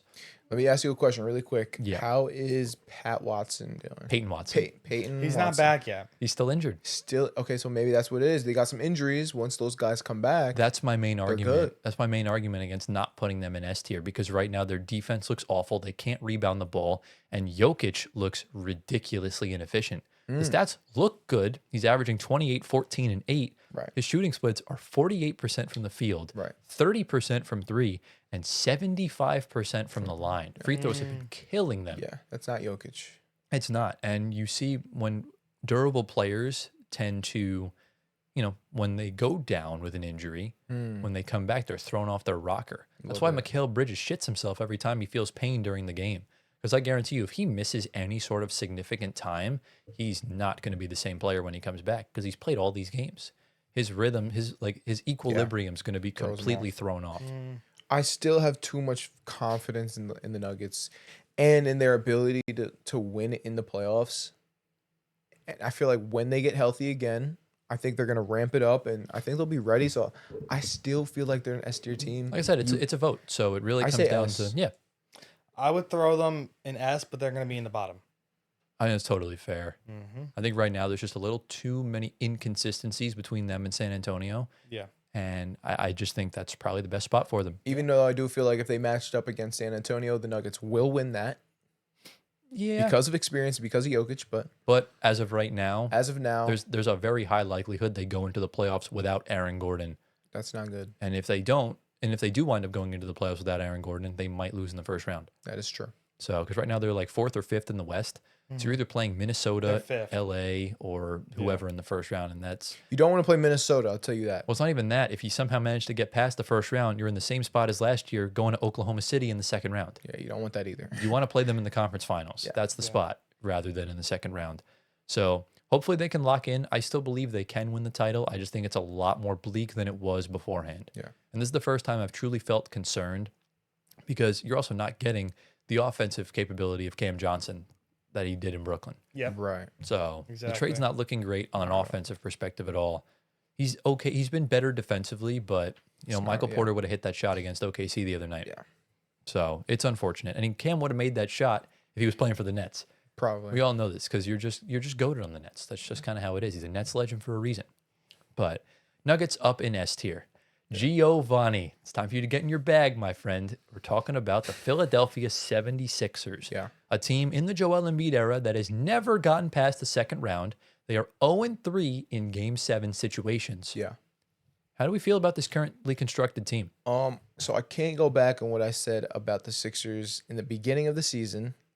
Those guys were my dark horses to not win the finals, not even get to the finals, but to do a lot better than people expected them to. Right. And for that reason alone, I want to put them in the B tier. I feel like, Edgecombe is a winner. He's a winner type. Maxi's having the season of his life. And then Embiid, he's having a low-key good season. So I think this team could, even though they took a really bad loss, I think it was last night or 2 nights Embiid ago. didn't play. Yeah. Right. So I feel like, when if this team is fully healthy and they're flowing, they could be a challenge for some teams in the East. They could. Right? I mean, look, let me ask you this question then. I'll ask you this too, Antoine. If the second round is the ceiling, what tier should be the ceiling for that? C. That's fair. See, because I feel like understand that. I feel like F, you're out in the play-in. I think D, you're definitely a first round exit. C, second round. B is, I guess you can make an argument for B. B could be like a deep second round team. Because if S means you're gonna win the championship, A means you can make the finals. I guess B means you can make the conference finals. I just don't think they can. So I think I'd also lean C tier. C? I think not having fair. a good shooter off the bench like Jared McCain Yeah. is gonna hurt them. Yikes, man. And even Maxey said it himself the other day. He said he's not gonna lie and say he doesn't miss Jared. He does, and the team needs his offensive capabilities. Yeah. And I don't think they have enough. So I think C tier. Yeah. Yeah, that's fair. That's fair. Yeah. All right, C tier they go. In my opinion, up next is the most confusing team on this list. The Houston Rockets, fresh off of the KD files. They've actually been playing pretty decent. It's because KD, I don't know why. Whenever there's controversy surrounding him, he always plays better. Outside of the game at MSG. Yeah. That was an Yeah. abysmal fourth quarter. What do you think, Antoine? Listen, Jabari Smith's injured again. Don't know when he'll be back. So they're putting Tari Eason with them and Thompson. Reed Shepard's in the lineup now. Katie and Şengün. Nice team on paper. Bench is bleak. Very bleak. That bench is not, DFS has not worked out at all. No, surprisingly. Well, he had surgery. Yeah. DFS is not. I expected more from him. I would throw them straight into B. No, I don't think. I think they're on the same tier as the Knicks. I think they don't are. know. I think they are a team that can make the finals, but they're too inconsistent and they have major flaws that won't get them there. I don't think they're a team that can make the finals. I think they No. absolutely could. I don't think so. They have the size needed to take down these teams. Yeah, but I think in this case, and in this case alone, size is overrated. I think Amen Thompson's a little bit overrated as well. Really? I do. I think Okay. Jabari Smith, he has the length. He's tall and all that. Can't really shoot. Şengün, he has the height, the size. Can't really shoot. Right? That's kind of what KD was saying. Right. Like, our best player cannot shoot the ball. If you can't shoot the ball, you're not going to win in the playoffs. I don't know. I think it's a B tier team. If you get Bucks series Kevin Durant, That's the only way. that's the only But way. but KD is what, almost 40? He's 37. Yeah. So it's like, he can do it. It's possible. Look, if you but guys want to put him in B tier, we can. I think it's B tier because No, I it's don't B even know if tier. they're going to get past the second round. They can. I don't think so, personally. I think the West is stacked. I think the Wolves beat them. What seed are they right now? I think they're fourth. I think Lakers may even have a chance if Luka goes crazy. He can do That's that. true, Luka yeah. can go off, right? Thunder easily, Spurs easily, Nuggets easily. I think all those teams beat the Rockets. I think they beat the Nuggets if the Nuggets aren't healthy. Okay. Otherwise, I think they do lose to them. So yeah, we could put them in B tier. Yeah. If you want. Yeah. I think it's B. I'm Okay. gonna put them there for now. Fair enough. The Minnesota Timberwolves. I mean, listen, I like them. this is an A team, to be honest. I agree. I would put them below the Knicks. I'll put them Honestly. above the Knicks. I would also put them above Gio, the I swear. Okay, if you do not put them below the Knicks, You're trying to be a real Knicks fan today, huh? I Knicks. mean, New studio, new vibes. Yeah. I mean, I feel like there's less better teams in the West than there are Yeah. teams in the East. fine. I mean, put them above the Knicks. Ant-Man's there. I mean, love that kid. Yeah. The problem, like, So- I think the most glaring difference is that the Wolves' best players can play defense. Yeah. That's true. The Knicks' best players Cannot. are the reason why they can't play good defense. That's it. Yeah. They make the fact that they make that whole team defensively not be as good as they should be. Because when you have a team of OG Anunoby and Mikal Bridges and Hart. Josh Hart, that team should be Should be good. But the fact that every team just targets Brunson and targets Cat every single possession, you cannot do that against Anthony Edwards. You cannot do that against Rudy Gobert. You cannot do that against Mac. J Mac. You can't do that against Julius Randle, who really is their weak point defensively. I can't really think of one. Mike Conley's not Dante? even the. I guess Not even he's Dante.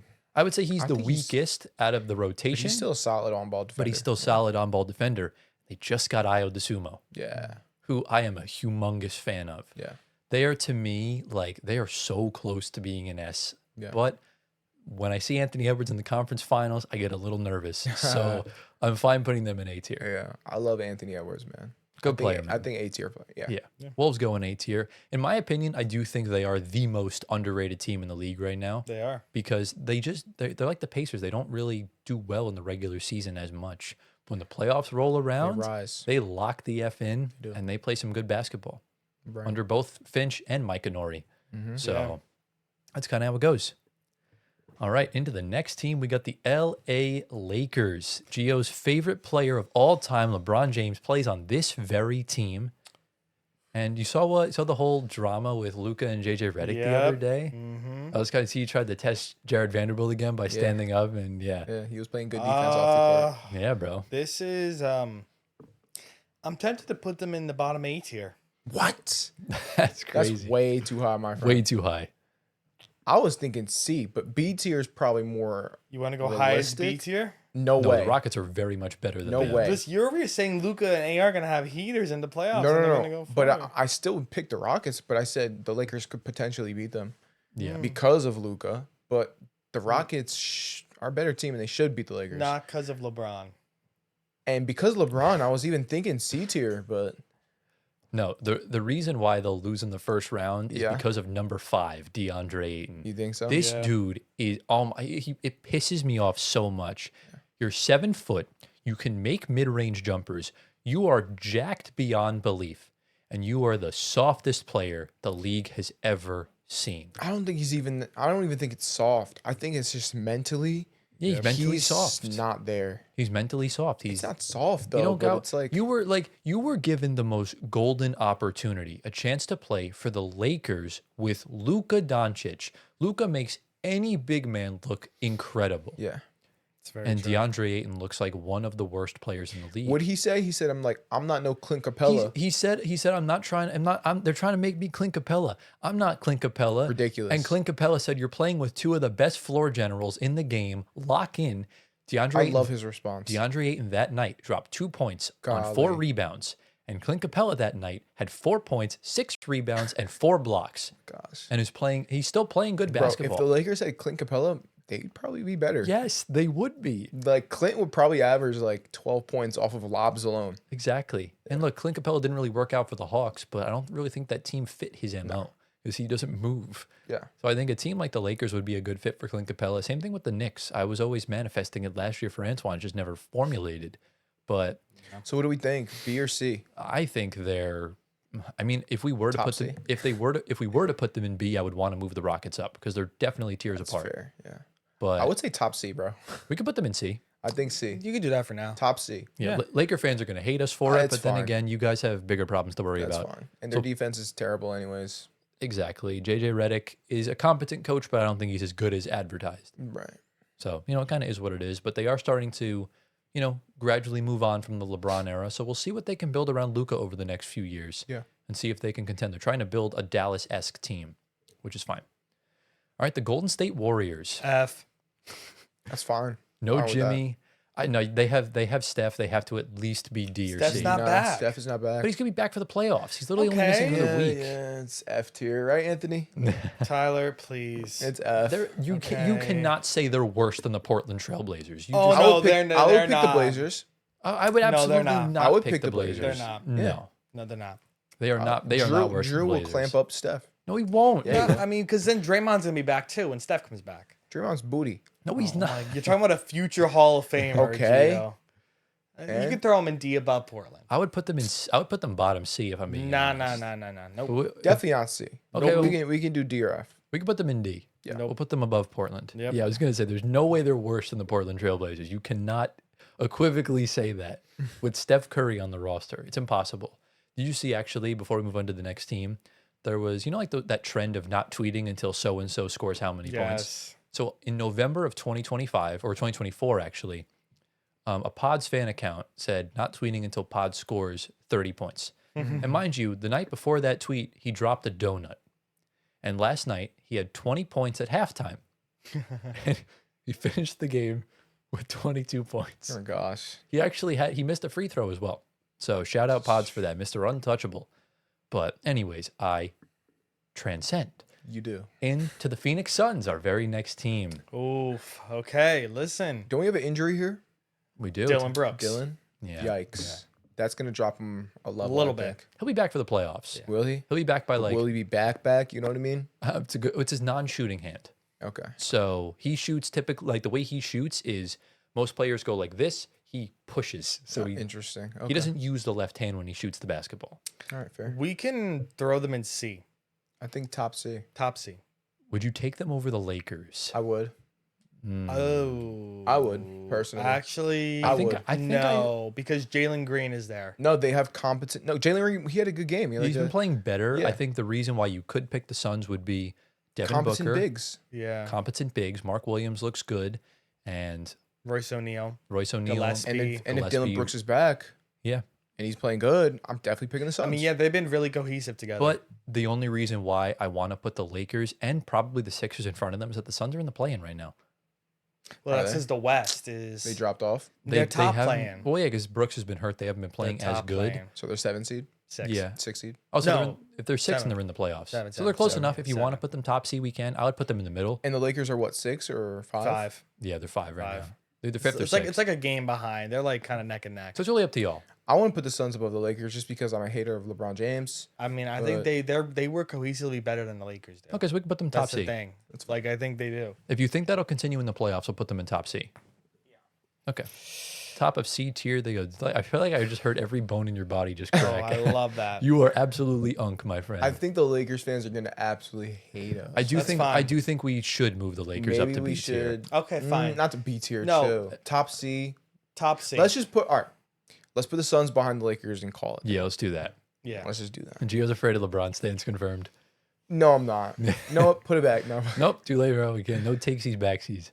All right, next team. The Charlotte Hornets. Oh my, that was a nasty voice crack. The Charlotte Hornets. Well, I mean, I listen. like them, man. But they're not title contenders, Gio. No. Okay. I love the They're, Hornets. they're man. kind of in the same tier with Golden State and the Sixers. So it's either bottom C tier or it's top D tier. I want to say they're above the Sixers and the Suns. Am I crazy? Oh, I want to say my they're below Golden State. no goodness. way. Yeah.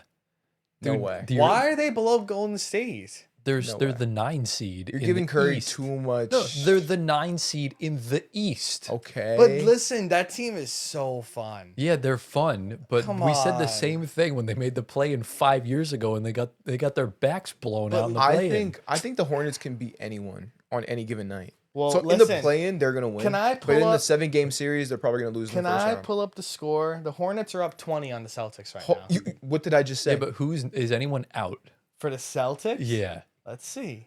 What Is did I just say? anybody out? No. No one's out. fair enough. Yo, put them in the C. All right, we can put them in C tier. It's They're They can Yeah. beat anyone on any given night, Tyler. Fair. My only concern is that I feel like they're just going to run out of energy by the time the They're playoffs young, roll man. around. They're young. I mean, not all of them are young per se. Well, I mean, you're relying on LaMelo, Miller. What's and Melo Khan. doing right now? LaMelo has 12.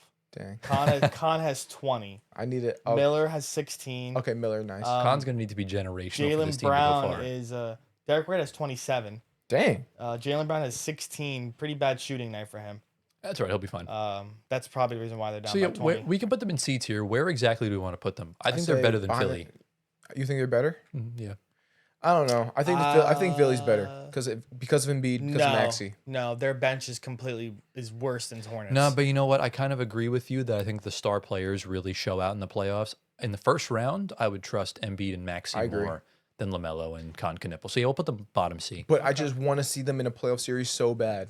Well, they got so bad. They got to get out of the play-in first. And I think they will. And I hope they will because this is going to be great for the NBA. If I don't they know, do. bro. The play-in, you're looking at the Bulls, Hawks, and Heat. These are the goats of Yeah. the play-in tournament. Yeah, So they're typically really freaking good in Yeah. that specific event. So we'll see.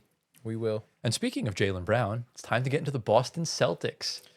Oh, I mean, you got to toss them an A. Low key, it's so tough because I do thinking think B. they are S tier caliber. I think Not they're right B. now. They're Am I definitely crazy? not B. You're out of your damn line. I think. Look, I'm just saying. I don't see them doing so much. Doing a lot in the playoffs. Can I bring up a scenario Yes. that a certain 19-year-old man returns? What are into the odds action? of this? I mean, so Jason Tatum's a very cryptic person. He's been dropping daily videos of his rehab. They're like 3 to 5 minutes long, and they're chapters. And I'm thinking the last chapter is going to be when he announces that he's coming back. So I don't see it happening. I do see him coming back. He's been playing 5-on-5 for over 2 weeks now. If he comes back, it'll probably be like second, third round, or like what I don't mean? think so. I think he's First round? I think he's going to come back this month. All right, so if he comes back, they're S tier automatically. Should we add a picture of Jason Tatum to this so that way we can put the Celtics without him and then the Celtics with him? I mean, no, Nah. we could revisit it if he does come back because we don't know. It's all speculation. As right of now, that's speculation. It's So all let's go speculation. without him. Do you want to balance it? We can balance it. We can put him A tier. Yeah, I think that's probably the best Yeah, case they're scenario A tier. then because they have a low ceiling without him and they have a high ceiling with him. Right. So where do we think that lands Behind them? the Knicks, to be I would honest. put them ahead of them. think behind the Knicks, bro. Knicks We beat them last year cooked with them in Tatum. the playoffs. Yeah, but With Tatum. But remember, that Okay. was after a championship when the hangover's there Yeah, I and the short understand offseason. that, but it is what it is. It happened. Right. But the Celtics didn't the Celtics beat the Knicks recently? They probably did. As far as I remember, I think they did. I mean, it goes back and forth with them. Either Yeah. way, I think the Knicks without Tatum, the Celtics without Yeah. Tatum lose to the Knicks in a 7-game series. I don't know. I think they would beat them. So it's all down to you. You're a Knicks fan, so I already know where your head's going. So let's just put them behind them. For now. He even has screens. He said, yeah. Yeah, if it was at his house, I would have automatically put them ahead because we know they would have, it would have been a fake Knicks fan. Where did the Magic go? F. I think so. I honestly kind of want to put them there, Yeah. They have no shot. dude. Like, But then the Blazers have to go to F2. Yeah, Not they- necessarily. I'd honestly rather put the Magic in D tier and put the Blazers in F I tier. think Yeah, so. do that. Swap them. Yeah, Do that. the Magic will go below the Warriors because they have Steph Curry, and the Blazers will go to Yeah, F that's tier. good. I'm That's sorry, good. Blazers fans, we do love you, but this is a comparison of your peers. Into the next team, this is by far the easiest one: the OKC Thunder. S tier. I'm This just is gonna top S just tier. gonna put them up in S tier. Yeah. So you know how like the past 7 years we haven't had a repeating champion, and you know how they haven't made it past the second round. I genuinely believe the Jared McCain trade alone is the reason why they're going to win a championship again. Wow.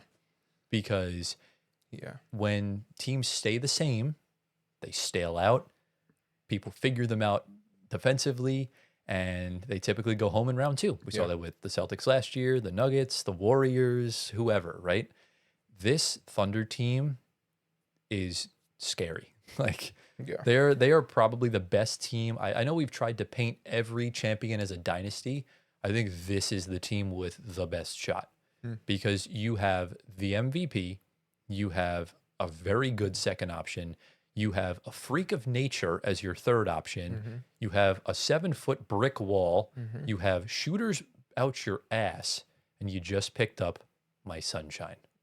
I mean, listen, let's not forget, even for next year, we're hoping Nikola Topic comes along. Thomas Sorber is going to be back in that rotation. We know he was a first-round pick this year, just outside of the lottery. And they can still end up with a top 10 pick as well. Yeah, they got picks. Let's not forget that. They got picks. As long as if the Clippers pick is unprotected and they're in the lottery, so if the Clippers don't make the playoffs, Which is they a might pretty not. likely situation, Yeah. then they could wind up with AJ DeBanza, Cam Boozer, Darren Peterson, whoever. I wouldn't take Darren Peterson if I was them. I think if I was them, I'd probably lean towards taking DeBanza. For sure. And then if it was But if we're talking outside the top 3, they can still get Anybody they want. Some good. Yeah. Yeah, honestly, good stuff. their best case is to get a center and then get off of Hartenstein's contract. Because cap flexibility is going to be the most important thing What for them good moving center, forward. though? Do you know any college ball? Let's go to the mock If draft. they can draft a center, you are looking at Come on, Ant. College Kid from ball. Duke. Ngangba. no. Malawatch's son. Actually, I mean, off the top of my head, the center, I think He's the highest center, mocked center, not Yeah. He's the highest mocked center. Everyone else is a power forward. Okay. Yeah, I mean, Caleb Wilson Right now- is a name that has been getting a lot of. He's a power forward, but he's a phenomenal player from North Carolina. Right now, they're mocked to get. I'm going to butcher this. His name is Hans Steinbach from Washington. He's a 6'11" power forward. I have no idea who that is. So it is what it is. But they do not have their own first round pick. That will go to Dallas from the. I'm pretty sure it's from the Kason Wallace Derek Lively swap. Okay. So that's mocked 30th right now. So Yeah. it kind of is what it is. But the Thunder, incredible team. They'll go to S tier. Yeah. Giovanni, are you ready to talk about your favorite team of all time? And ladies and gentlemen, This is going to be hard for me. he's sighing because he knows this team is a lot better than they were beforehand. Yeah. This is going to be hard for me, but I already have a feeling where this is going to go. All right, talk about it. No, I don't want to say. I don't want to be first on this. I want to let you Giovanni, guys say it first. there's 3 rules we follow on this show. What? You cannot stand on the fence. You have to stand on business. I'm standing on business. And you have to face your fears. All right, fine. I'm going to face my fear. I'm going to say the Cavaliers are a B tier playoff I was team. expecting to say A. No. If I'm being honest, they're A tier. Yeah, I think so They're too. A tier. And I would say they're above the Knicks, below the Wolves. I completely agree with you on that. Yeah. Yeah. I'm sorry, Anthony. Knicks get knocked back another Why are you putting them in A tier? The Cavs? Yeah. Because they have 2 good bigs. James Harden and Donovan Mitchell seem to be a really good backcourt together. And yeah, I don't know. Like they just seem to be playing good basketball right now. It's not even just them. I mean, Jalen Tyson has fit in like a glove on this Yeah. team. Max Strus can still come back at any point this season, which adds more shooting and spacing. And then you look at the bench. They just traded for Keon Ellis and Dennis Schroeder. Right. And Keon Ellis just had 8 or 9 stocks in his last game on a broken finger. That's ridiculous. I mean, yeah, their depth is incrementally better than ours. 100%. It's definitely Not more. incrementally, it's better. It got better, Yeah. and I just think we've already seen the Knicks crash and burn, and they still have the same flaws now as they did in Exactly. 25 and All right, 24. that's fine. That's fine. So, I Gio, know do you what want to you're make an argument for S tier? No. Mm-mm. Are you sure, Giovanni? You don't come to me to make an argument for S tier for the Cavs. Don't do that. to Wait, me. you said you want to put them in S tier? You want to put them Never above said OKC? that. That's crazy, Never Gio. I didn't know said you were that. like that. Let's chill No, out. we'll- Let's we'll just put put the- them in the A We'll put the Cavs in the A tier. and let's move on. What's interesting about the Cavs specifically is that every single player on this roster individually has not done well in the playoffs. But maybe together they could all face their fears and leap over their biggest hurdle. If I wanted to stand on business, I would have brought up that argument and put them in the B tier. Right. But they're playing good basketball. I'm gonna leave them alone. Look, I believe they are the Knicks of this year, because last year the Knicks had the same problem, Right. but they faced their fears, got over it. Albeit, I do think it was because of the defending champs curse. But I'll let Antoine have his moment. I'm not gonna poo on the Knicks like I usually do, Yeah. because they could easily make a run and shut me up. But anyways, guys, we have 5 teams left, and I'll be honest, all 5 of these teams are actually no, 4 of these 5 teams are steaming hot garbage. So let's actually move the Raptors last. So we'll at least end off with a good team. So let's go to the LA Clippers. Clips are F They can go or D because They of can Kawhi. go D. Yeah, based on what we've seen from Kawhi this season, they are something else. Yeah. I'll put them probably above Golden State. I would agree with that, to be honest. I think Kawhi's better than I was gonna say Kyrie, better than Curry at this point in their careers. But What do we think about that? But is the rest of the team? I know. I think right now, The rest of the team is better. I would still take Curry over Kawhi right No now. At this, I way. would, yeah. Like I said, right now, I think they're both top 10 players. I think it's neck and neck. They're averaging the same amount of points, except Kawhi plays defense. Current day in the playoffs, we've seen situations where Steph Curry's gone up against uphill battles in the first round, and he's won those battles. Same thing with Kawhi. No, they lost to Denver last year. Well, Denver's Denver, I understand that they both and they went, took them 7 games. but the Rockets took the Warriors to 7 games, and the Warriors won Game 7. They did that to the Kings in 2023 That was as well. back in the day, though. And they We're also talking about now. right, but Right now, Kawhi is the better player, and has a history of being a playoff riser. they do. Curry is a playoff riser as well, but But when was the last time have the Warriors actually ever lost a first round series with Steph? I think they did. Maybe like early on in his career, but it was what, last year they lost in the second round and they lost in the play-in. But listen, But it's just Curry, though. I Like, it's just him. I understand both your points. I mean, I'm going off of just more than one player because this is a whole team, and the Clippers team I feel like has more guys we can trust than the Warriors do. Give me some names. Well, you go to the Clippers, you got Garland, you got Brook Lopez, you got Chris Dunn, you got Benedict Mathurin, you got Derek Jones Jr., you got Right. who am I forgetting? And then give me some names Nicholas for the Warriors. Batum. Or I mean, Pods. The Warriors Moses Moody. I mean, Will Moses Richard. Booty. Guy Santos, who's really good He's been- actually. he's Guy act- Santos been I'm- really Guy good. Santos, bro. he looks like His you. name is Guy. name's Guy. He Oh. just got an extension. Is Yeah. he good? He's getting there. Very good. He's Yeah, getting Chill. there. He's not very good. no, he's They're- not better than people on the Clippers, I mean, but their bench is not like. I mean, there was a tweet Kuminga's on Guy gone. Santos that I'll pull up right now because it was I said Moses Moody, D'Anthony Melton, Melton's nice. Melton's a good player. Pat Spencer, Gary Payton II. I said with he looks like Richard, my boss, by the way. KP, Al Horford. That's pretty much it. And I went over all the Clippers team actually. Well, we don't too. know if KP is going to play, but Yeah, Guy exactly. Santos over his last 6 games is averaging 16 points, 4 rebounds, 3 assists, 2 stocks on shooting splits of 68 and 50% from 3, and he's averaging only 27 minutes a game. So he's good, but like I said, yeah. I'll concede. I do believe in guys on the Clippers. I think Benedict Mathurin, we saw in the finals last year, Yeah, really good. He can do it. Yeah. John yeah. Collins is there too. So do we want to? I mean, if I'm being honest, I would probably rather put them above Charlotte, but we could put them in D tier above Golden Yeah. State if you want. Yeah. I would. I wouldn't put him above Charlotte. We're riding the Charlotte wave. I just don't want to overrate Charlotte. That's kind of the thing. I'm okay with the. I don't think that's overrating of Charlotte. overrating right now. I think it's okay. It could be, but I guess it is what it is. Yeah.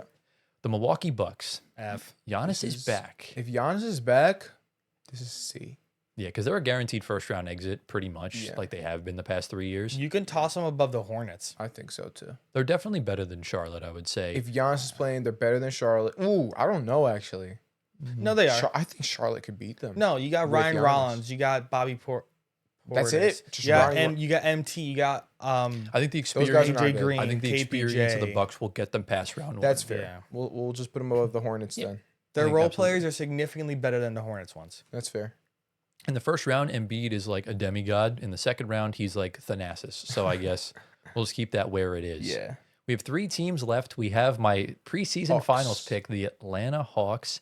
It's so strange because they have good individual talent. They just can't seem to put it together for a team performance. Now, I do still think they're banking on getting a top 5 pick from the Pelicans. Yep. That will help. So where do we want to put them? D.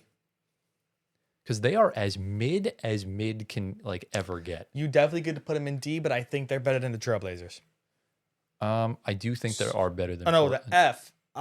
So F. Oh wait, I You're can't thinking, see. wait, what are you saying? No, I can't see it because it's blocking it. You could put them bottom D tier. So interesting stat on the Atlanta Hawks. They are 31-31 on the season. They've scored 7,278 points, and they've allowed 7,277 points. And they're 45-45 in their last 90 games. They're 67-67 in their last 134 That's games. 174 and 174 God. in their last 348 What the games. heck?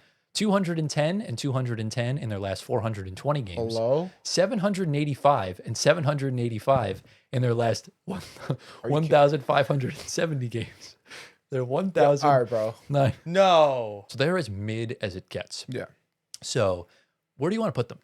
I want to put them, I will say D. D tier. Where do we want to put them in D tier?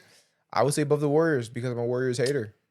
Honestly, they're probably bottom of D tier. If I'm They're being bottom. honest. Yeah. I don't know. I think I like Okongwu. I like Johnson. I like you said, the individual guys. Nah. Maybe Yeah, above we can put them Orlando. Yo, put them above Orlando. Orlando. Okay, that's I'm fine. still taking Golden State in a series against Atlanta, which would just be the finals, which both of them are not touching. So we'll put them in D tier there. All right, boys, our penultimate team. And this is honestly something Wait, that don't they have Kuminga? Yes. we do.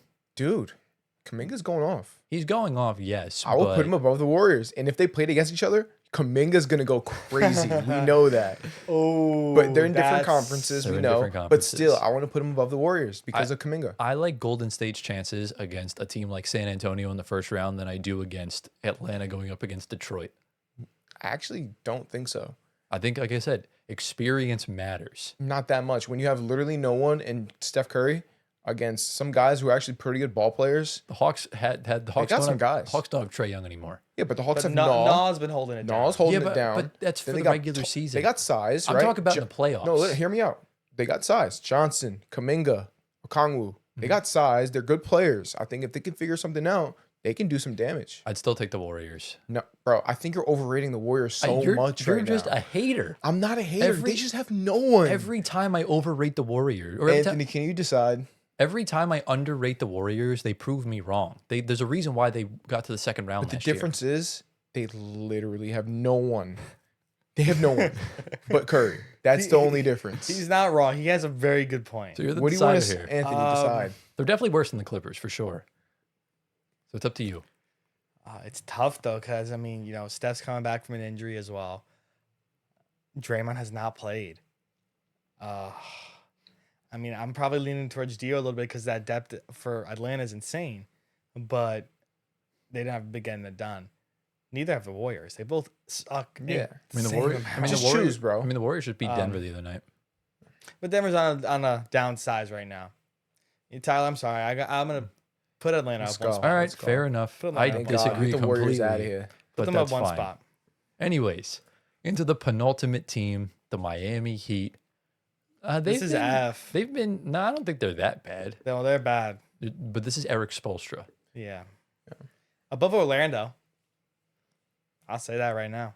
I think they're definitely better than them. I would I would take say them in a above series. Orlando as Right well. now in the East, they're 8th. They're above Charlotte, below Orlando. But Orlando is just I don't like Orlando just can't shoot. That's like the only I don't like problem. Orlando. And you need to shoot in the playoffs. You do. Defense is tighter. They also have a much better coach than I Orlando. want to Oh, say wait. they're above the Orlando Tyler, Magic. can you put Golden State back ahead of Atlanta, please? Why? Because Steve Kerr's their head coach. Okay. Put him back. Oh my gosh! Yeah, Stop being so indecisive. putting them Leave it back. no, Put come him on, back. bro. Put him back. Steve Kerr's not even a good coach for Put real. him back. Like everyone knows he's an overrated coach. But you're the most, Draymond will say that as you're- well. you're the most- Draymond himself will say that. but you're also the most biased Warriors hater. But I listen, am, but There's no way we're putting the most valuable NBA franchise behind the Hawks. okay, but that And doesn't what mean they anything do. just I because mean, they're no, valuable. It does mean something. Just They because bring their something history has right. nothing to do with this season. But okay, Steph. Just is because they still- won a listen, finals 5 years listen, ago doesn't listen, mean anything listen. about this season in 2026. Steph is still coming back. Draymond's coming back. Pods is looking somewhat playable. Dude, you had the whole roster and you picked him to make an Bro, argument for we're Al- talking about pods, Al bro. Al Horford's Horford- cooked. Al Horford. He should retire next year. D'Anthony Melton, Moses Moody, D'Anthony Melton is the best player Pat- outside of Curry Pat and Draymond you just Spencer. mentioned, bro. You know Pat Spencer? He's insanely mid. No. Maybe worse You know than he's probably worse than you mid. know Kristaps Porzingis? Bro, he's never healthy. You know Will Richard? He's so mid. You Listen, just listed the most mid players. I think Steph and I listened Draymond to- back in the starting 5 Listen. is incrementally better. I listed you play. We're back to this already. Again, we already discussed this, but the Hawks. I just listed you with guys who have so much potential. Okay, we're talking about But Johnson. playoff We're talking about Okongwu. We're experience. talking about Naw. Naw has playoff experience. He's a playoff I know, riser. but We not- know but that. not- we know that. Gio, listen to me. Not What? Jalen Johnson or When- Kongwu. If Okay, they're just, Gio. that's an all-star right there. Gio, listen to me. If Giannis plays the rest of the season, the Hawks are not making the play-in. They're 10th in the East right now. And the team ahead of them is the Charlotte Hornets, who they're not catching up to. Oh God. So Maybe next year Atlanta can be in that combo. Yeah. Next When year, they absolutely. sort some things out. Yo, guys in the comments, help me out, please. Yeah, Atlanta fans. Help me out. Gio, this is coming from someone that picked them to make the finals in October. But listen, Gio, All I'm listen. saying is they can get hot. That's all I'm saying. They can, I but think they're 31 and 31. I Yeah, think you're valid. You are valid. I get it. Dyson. I mean, but Dyson's having a little stinker. I mean, no, still lock Jalen you Johnson, Kuminga. We'll see how long Kuminga keeps this up for. Kuminga can also plateau down a little bit. I don't Who think so. knows? He could. It's very well, very truly well much. likely. Because he's not starting. But where are we putting the Heat? Yeah, I don't know how we got back. Why did we go back to that? Because we were talking about we're talking about the Orlando, and I Put said the above Heat Orlando. right above Orlando. I think they're better than Atlanta, for sure. If I'm being honest, Don't do this. their to me, depth. Listen, Davion Mitchell, Tyler Hero, Norman Powell, Bam Adebayo, Pele Larson, Jaime Jaquez, Nikola Jovic, Khalil Ware. Yeah. I would take their depth over Atlanta That's any fine. day. Go Yeah. for it. Shout out Then you gotta Spo. put them above the Warriors too. Then. Ooh. Tyler. Put them above the Warriors, Look, bro. They could do it. And they got Eric Spoelstra, the better coach. Look, Stupid ass. Look. Why am I? Listen, I really hope you fall in the toilet. I hope when you go pee, you fall in the I don't know toilet. what he's talking about. Look, if there's one singular human being not named Michael Jordan or LeBron James that can get things done, it is Eric Spoelstra. There you go. They are going him above the above. Warriors. Thank you. And their depth and players are so much better. Forget that. They made the finals as an 8 seed. Yeah. They could easily do it again. Oh, So, absolutely, they're going there. I forgot Gallico Chonis as well. Yeah, but he doesn't really play that much. But yeah, He won't Katona's play a good much in the guy. playoffs. Good guy. Anyways, boys, we've reached the final team number 21. The Knicks' Fetty. son. Fetty, shout out to you. No, they're actually LeBron's son. The Knicks' So, son. no, you're trying to steal LeBron's son away from him. Don't be like Stephen A. Be addressing him as a father. But anyways, we're going to Fetty's team. Shout out to you, my guy. It's the Toronto Raptors. Honestly, this is another confusing team because I really don't know where to put them. You could toss them in B tier below the Rockets. Is that a little high? No. I mean, I'd rather move the Lakers into B I think tier. Lakers should go up to B I tier right told you they should now. have. Instantly right now. Yes, we're So gonna then- move the Lakers into B tier. And put them Toronto right behind Lakers. You think the Toronto Raptors are better than the No, Suns? no, no. I think Oh, wherever the Suns? I think wherever Toronto goes, the Suns have to go because they're the same team essentially. You know what? Put the Suns behind the Lakers in the B tier. No. Then put Yeah. Raptors top of C tier. No, because at the same time, the Suns are in the play-in right now. The Raptors, Or 4 or 5. the seed. records are What are they? they have the same record, bro. Yeah. Dude. I don't.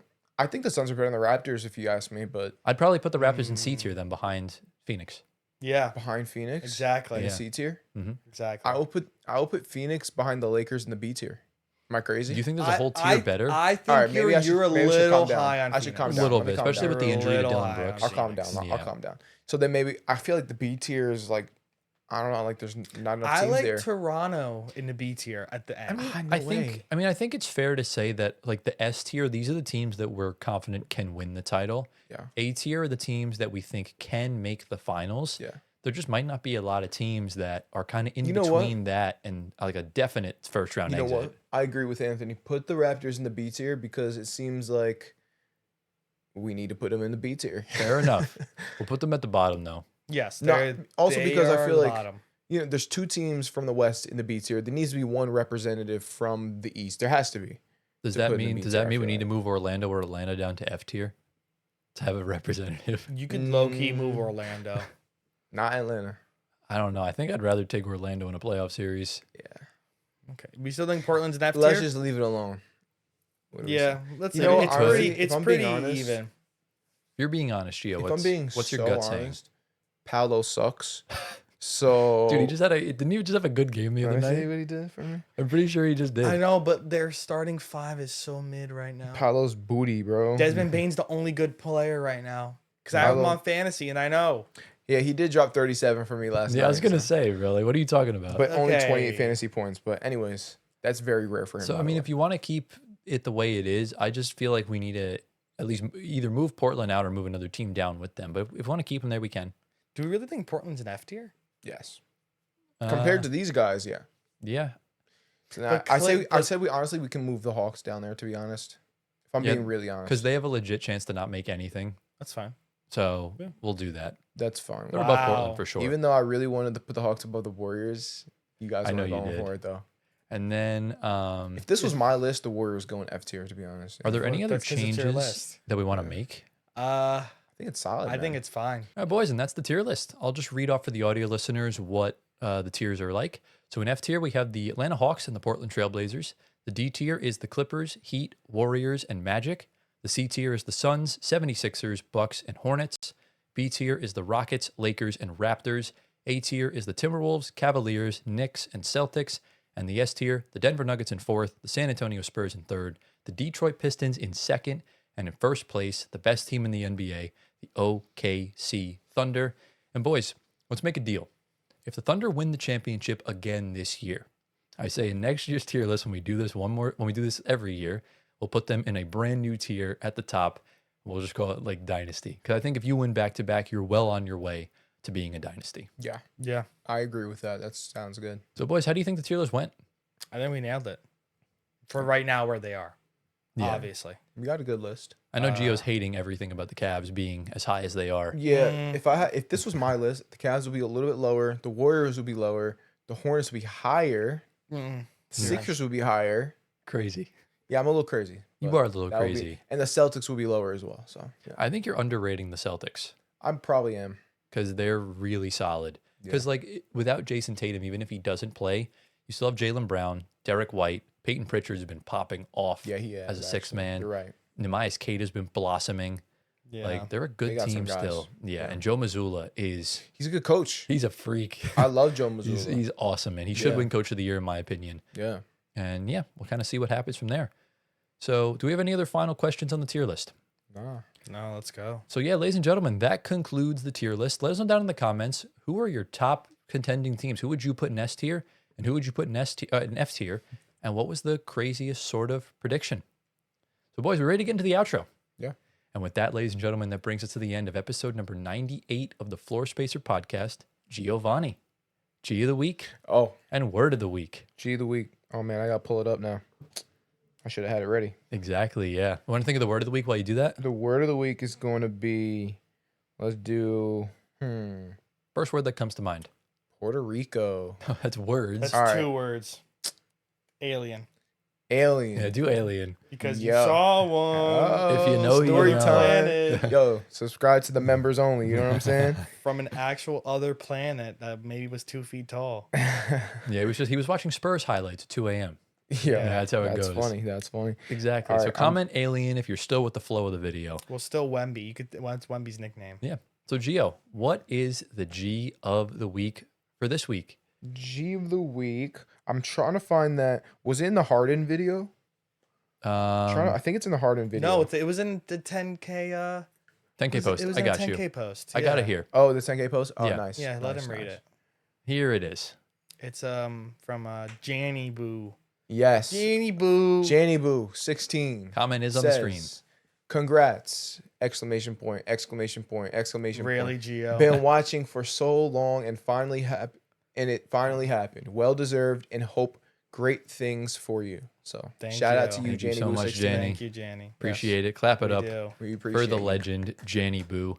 And again, if you guys want to be a G of the week, you just got to be active in the comments, whether it's on a community post, on a long form video, on a short form video, or in the live stream. Gio does scan through and he will make sure. He's like Santa Claus. He checks the list twice and everything of that nature. Yeah. So obviously, we're closing in on 100 episodes. So in a few weeks, you guys will see that. And I think it's a good one that you guys will really enjoy. And obviously, we'll just keep tabs on news and stuff like that for the rest of this season. Next week's episode is one we did last year. And it's one that went pretty viral. And it's something that I think can go viral again if certain things happen. So stay tuned for it. As far as the upload schedule goes, this is hopefully going to go out on Friday, March 6th. Then this next episode will go out on Saturday, March 14th. And then our 100th episode will go out the following Sunday. I think that's the 22nd. So we apologize for the delays. It's been a hectic move and stuff like that. So if you enjoyed today's video, be sure to drop a like, subscribe to the channel, get us to 11,000 subscribers. I can't believe I'm saying that, by May 1st. Yeah. If you're on Spotify audio platforms, give us 5 stars, leave a review, answer the polls, all that good stuff. Follow our socials at Floor Spacer Pod on YouTube, Twitter, Instagram, TikTok. Our personal social down in the description below here. My guy Giovanni, get him to 1 million Instagram followers, and follow, join the Discord server, follow the Twitch, and Gio. It's the first episode we did since your birthday post. Anything to say to the people that commented? Man, I didn't really think I was gonna get a lot of likes and comments on that, so that surprised me. Thank you guys for the birthday wishes. Appreciate it. Yeah, shout out to I'm Giovanni. feeling old, but I'm feeling young at the same time. If I had to be honest, I really feel like I'm 20, but I'm 25. So Yeah. that's kind of crazy. You're halfway to 50, bro. Yeah. You're getting there. So, boys, do we have anything else to say to the viewers before we head on out of here for the week? Nah, I think that's it. All right. We're gonna go with Steph Curry. Let's go to sleep. We hope you all enjoyed. Thank you all for watching. We love you all endlessly. Giovanni Squitieri just booked his hotel in Cleveland, Ohio for the championship parade. And we will see you all next week in episode 99. Peace out. Don't you Hey, guys- catch.